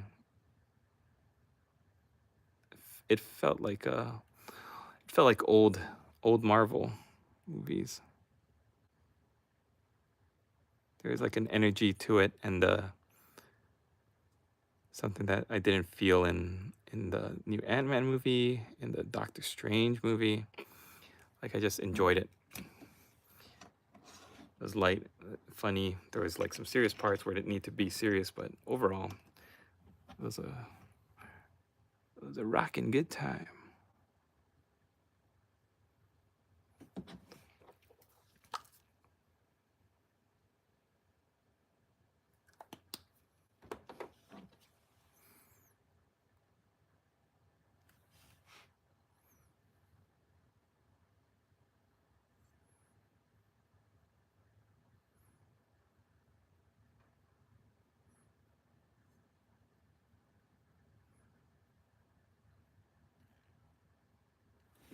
All right, so if I could just remind everyone, if you're not already a member of the Discord, if you could head on over there and join up, that would be really great. It's a fantastic community, and it's full of fun people, very knowledgeable people like Taetorial, people who are great at painting and really helpful and just encouraging.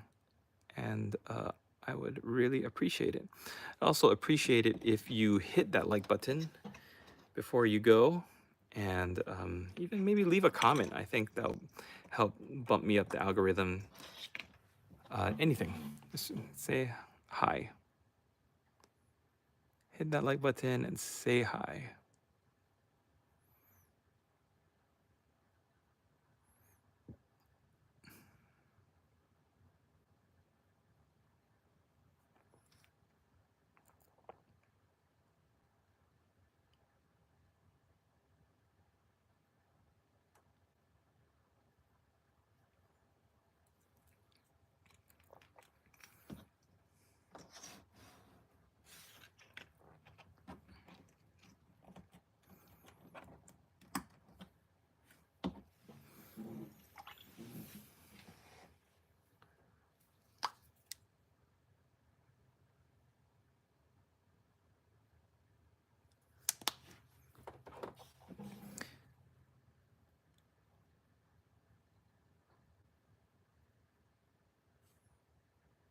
This is how you can tell when I'm getting sloppy or starting to slow down. Paint is looking a little too thick, so I'm going to spread it around.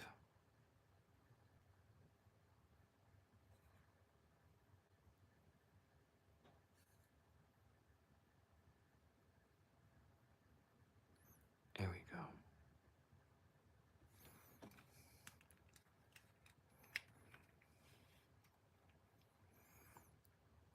Luckily, there's not too much to do on the tail. It's just lightening up the colors again.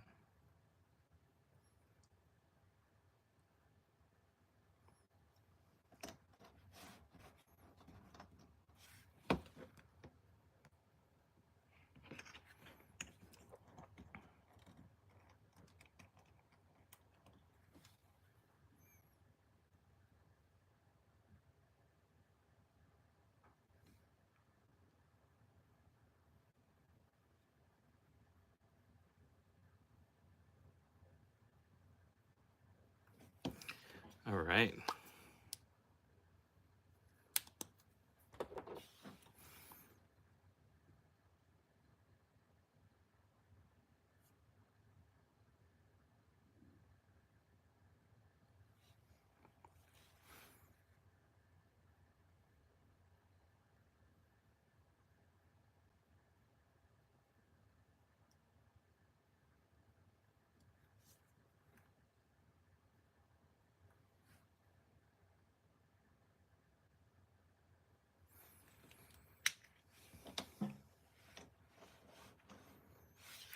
Last one.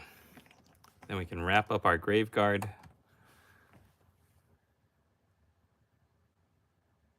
Taetorial. Yeah, so like I told Michael Matsuya, what I'm planning on doing is you will have seen the Graveguard tutorial in this live stream, but what I'm going to do is I'm going to wait till this uploads, and then I'm going to take the video only of the tutorial for the Graveguard, and I am going to recut it, re-edit it, do a voiceover for it, and then upload that specifically for people who are vampire count players or Soulblight Gravelords, whatever you want to call yourself, and want to see that. Or if you're working on your own thing and you just want to paint. Whew, what a slog. So my goal was to have finished painting everything up to the standard of these 4 test models. With everything else we were able to get through tonight, the Graveguard tutorial, the building of the Bretonnian Grail Reliquae, we only managed to get through some skin, but everything's shaded. Just need to work on these highlights, and that's not a problem. So we'll set these aside for now. Break ranks, get them into a little mob. And here's our neat orderly ranks. Skaven.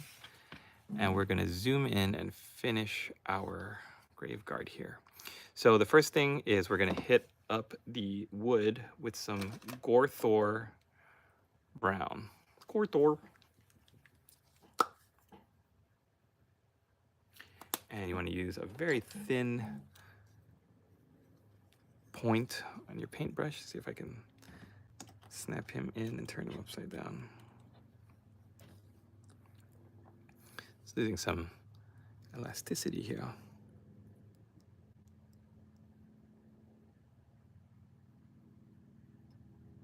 If you think you might have a little too much paint, just start on the corners or the edges. All you're doing is catching the texture.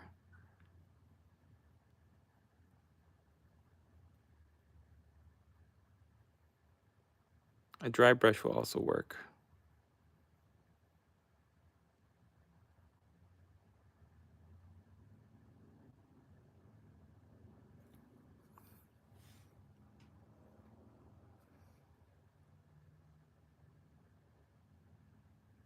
If any of these highlights look a little chunky to you, then just go back in with your Agrax Earthshade, or Nuln Oil rather. And we're going to build up on that with some Xandri Dust.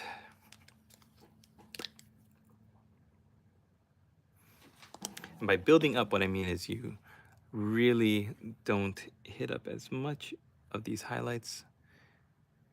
Really look at just catching the edges of the wood.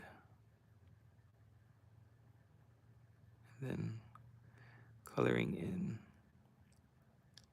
within the highlights that are already there.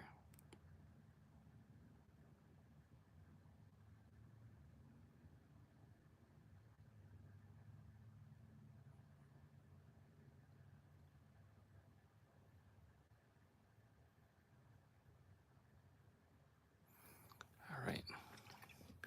Now getting onto the bone, we're going to start with some Rakarth flesh. We're going to just build up the color. Where is it? Here we go. We're just going to build up the color that we shaded.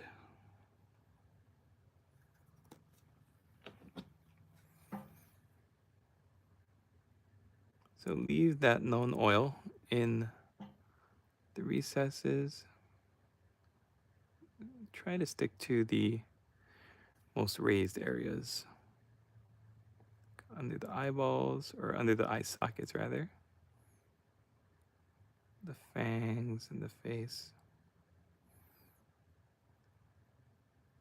Yeah, like I said, there's not really much to do. And then we're gonna hit up just the tops of the horns.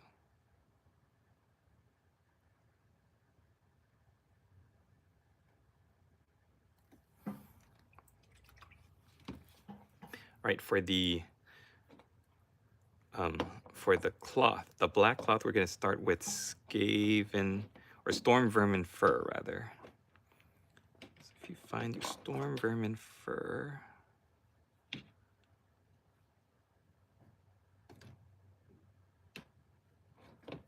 we go, Storm Vermin fur.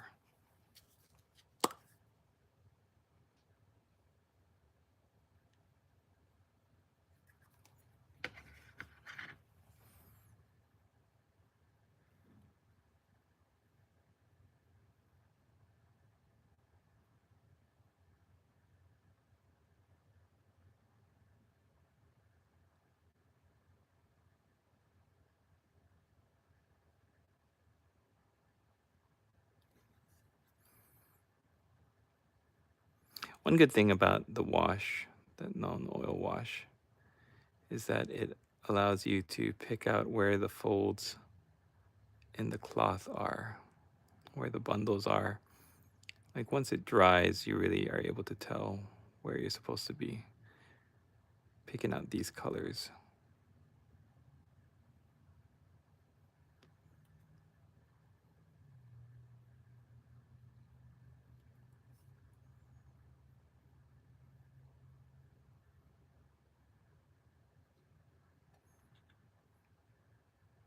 All right. Then right on top of that, we're gonna hit that with some Administratum Gray. Nurania Azara. Oh my god, that is so hard to do.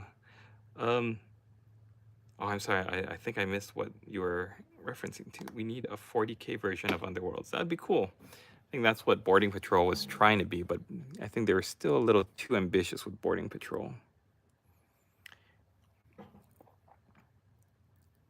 Okay, so the easiest way to get this Administratum Gray highlight onto your black cloth is really to just have it only be right at the tip of your paintbrush, and just find the areas that are already highlighted, and just slightly kiss the edges, feather that paint ever so slightly. Now, Administratum Gray is like really light. If this is a little bit too bright for you, you can go with Dawnstone is also a good color for highlighting gray.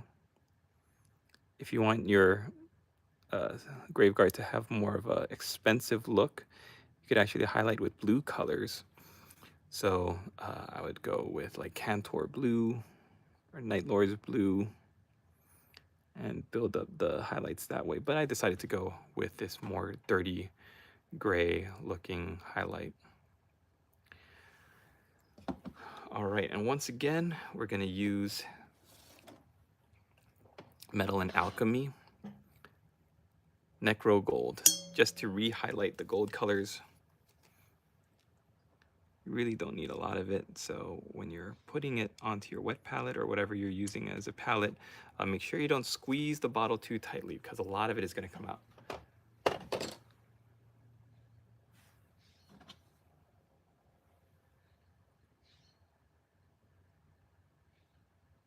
Yeah, it looks like the known oil didn't even really do much of a dent to it, so just tracing back over and making sure that we've got all the areas that we want to be gold, actually gold.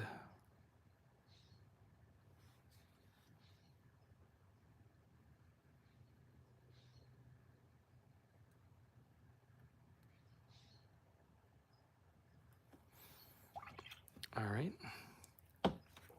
And we're going to take our, it says Stormhost Silver. I've never really seen it though, so I'm just using Runefag Steel. We're going to highlight up our silver and our gold. So just take some on the edge of your brush and work your way up the sword. And then right up the center, instead of trying to follow that line, what I like to do is do little slash marks. So show that one more time on this side, just little diagonal slash marks. Like that. Aloha, Dwarven Darkness. Coming in. Aloha. Welcome to Hawaii Stars. All right. So same thing with like all of this metal. Really tiny little diagonal slash marks to highlight, and that is going to be your friend. For these little studs on the shoulder pads, I'm just going to kiss the tips of each little stud, and then I'm going to add one or two very fine little scuff marks inside. For the gold, drag it around, drag the edge of your brush like right at the edge of the gold design. You don't have to do it for the entire design, just to show the outline a little bit. Then here on this side,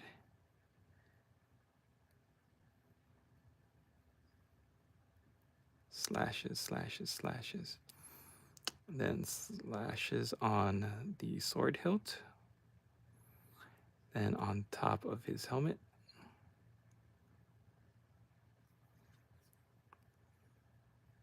And on the front, just to pick out detail. The breastplate. that is it. And then a little bit on the shield design. Just a little bit. Gonna go on the brow, the front, picking up a little bit of the detail, but not really painting it too much. And then here on the little boots, boop, boop, boop. And just one little drag down the chainmail. This is the model that we built the other night. Need to check out Kings of War, yes. So what is your take on Maui? I believe something is fishy about the entire thing. In the interest of not having my YouTube canceled for spreading dangerous conspiracy theories, I think, yeah, there's definitely something fishy going on. Like, without a doubt. If you just look at the information that they've released, the fact that it's all locked down kind of reminds me of the inauguration of our current president a couple years back. How like it was so weird. Then just like take politics and political party out of it and just look at the fact that I can't remember the last time they closed down Washington D.C. with like a bunch of National Guard and like military checkpoints, and it was a weird time. It's a weird time. Same thing with Maui. Like the fact that they, I mean, just there's just so much weirdness going on with that, and what sounds like a cover up now, and it's a lot. You should be able to speak the truth, to voice your opinion, freedom of speech. Yeah. I just don't want to be. Yeah, like you're absolutely right. We should be able to. I just know that, like Twitter, especially, shadow banned a lot of people who were trying to point certain things out, and it's like their viewership and their engagement just seemed to drop for some very strange reason. And then certain facts came out about shadow banning and the people who were doing it and who they were doing it for, and it's like, oh man, I don't want to. I'm not a political channel. I just paint little plastic men. But when I see weird things happening that I think are just not, things don't add up. You know what I mean? A lot of things don't add up about a lot of things, and I'll react to it, but I'm not gonna put forth any crazy conspiracy theories or anything. I heard one individual from the island that he saw a cat on all fours, frozen, still having its heart, but was dead. Weird. A fire wouldn't do that. The hair would be gone. Yeah, it's sad. It's scary, and the fact that they're not even releasing the numbers of how many are still missing because they're saying they're doing all of their investigations and all of that. It's a lot of weirdness. And then you've got like all the outside stuff with like Oprah and The Rock coming in and asking people to donate. I don't know. It's just a lot of weirdness going on. Gore Brown. This is the last thing we're gonna do for the straps, and then we're done. Then this graveguard is finished. Yeah. I love using Gore Brown for my highlighting Rhinox hide, like highlighting dark leather. This Gore Brown is really, really good. I used it on my Deathcore Krieg leather. So if you could see these trousers for my Deathcore Krieg that I painted years ago, and the gloves, any dark brown highlights really nicely with Gore Brown. And then you do another highlight of Carrick Stone on top of that. Oh, chef's kiss. Mwah.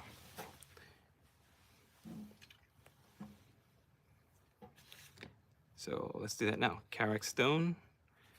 It's going to be the final highlight.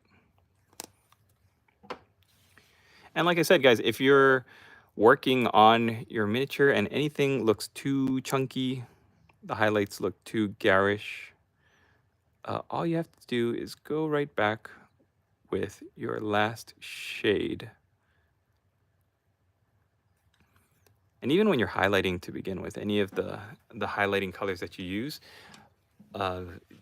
just paint within the highlight that's beneath it, and you'll have a really good time.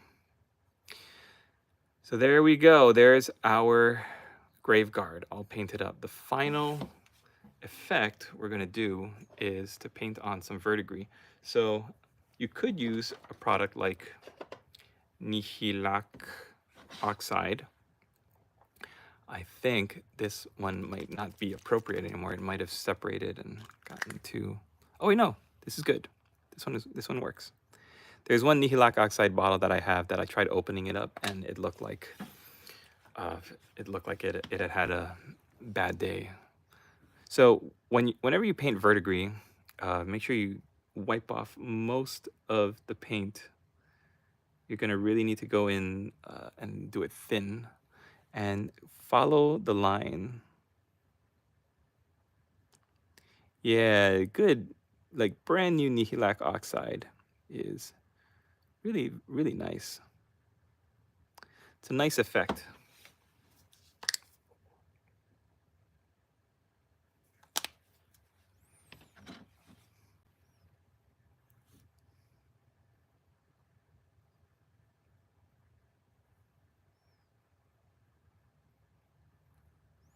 So I like to paint where the gold meets the silver.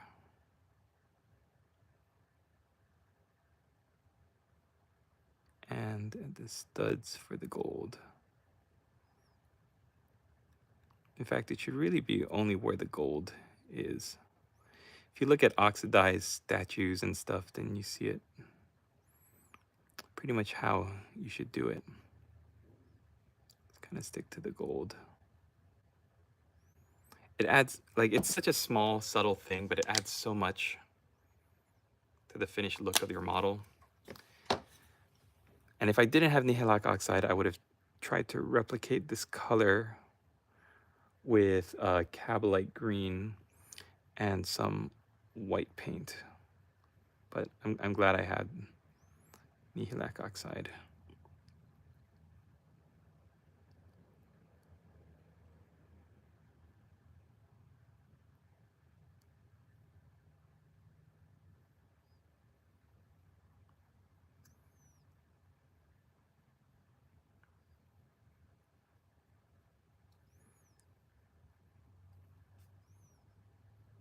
Yeah, nothing like oxidized gold. It is really cool.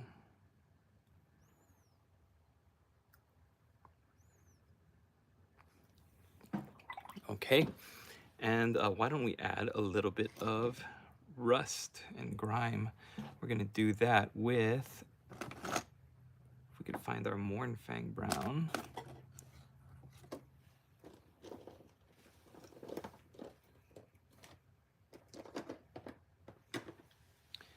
Do I have any? Oh, sure, I grabbed some. If I don't, then we can call it here. That's probably the hobby god's way of saying it's time to stop, Warboss. No, that's Gorthor. Technical paint. Don't need any sterling mud. Oh, Steel Legion Drab. I do need that.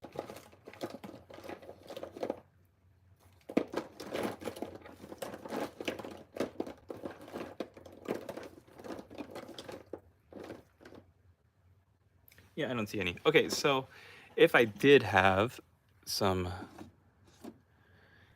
Mournfang brown, then what I would do, I bet my son knocked it over. Yeah, okay. What I would do is just paint some of it where the gold meets the silver, paint some of it around so it looks like it's streaking, and there you would have it. I think, why don't we get crazy, guys? Why don't we add a little bit of Death World Forest, watered down, and why don't we create the illusion of like moss on the wood. Like, it's been so old that the wood has like almost rotted away. But we're only gonna do, let's do this plank on the left. So I watered down my Death World forest, and I'm just gonna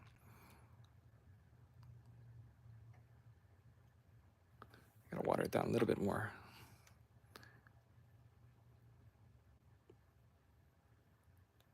I want to create the illusion of fungus and moss in the wood.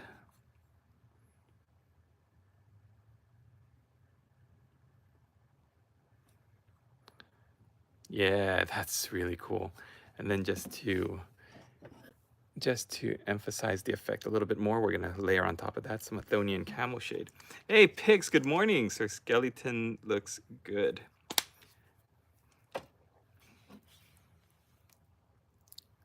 So that Athonian camel shade is gonna go right there, and we're gonna make it look just like an old shield that's just rotting away.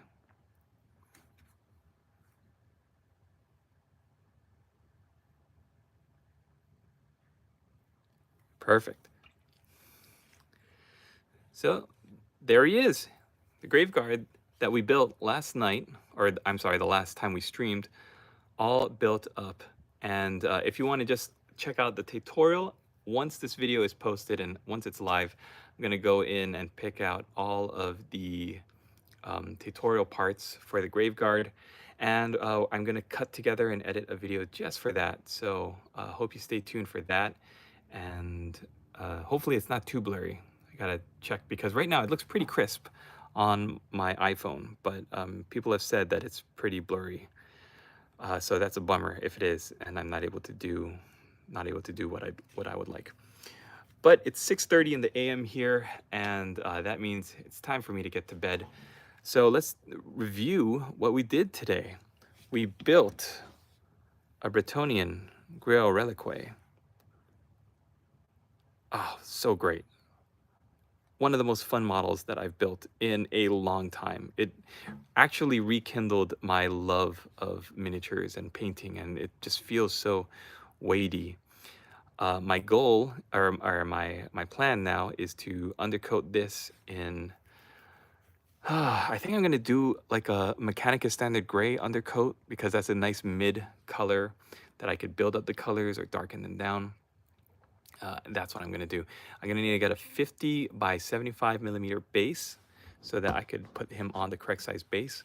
And then I'm gonna build up on 25 millimeter bases the 6 battle pilgrims that go alongside the Grail Reliquae.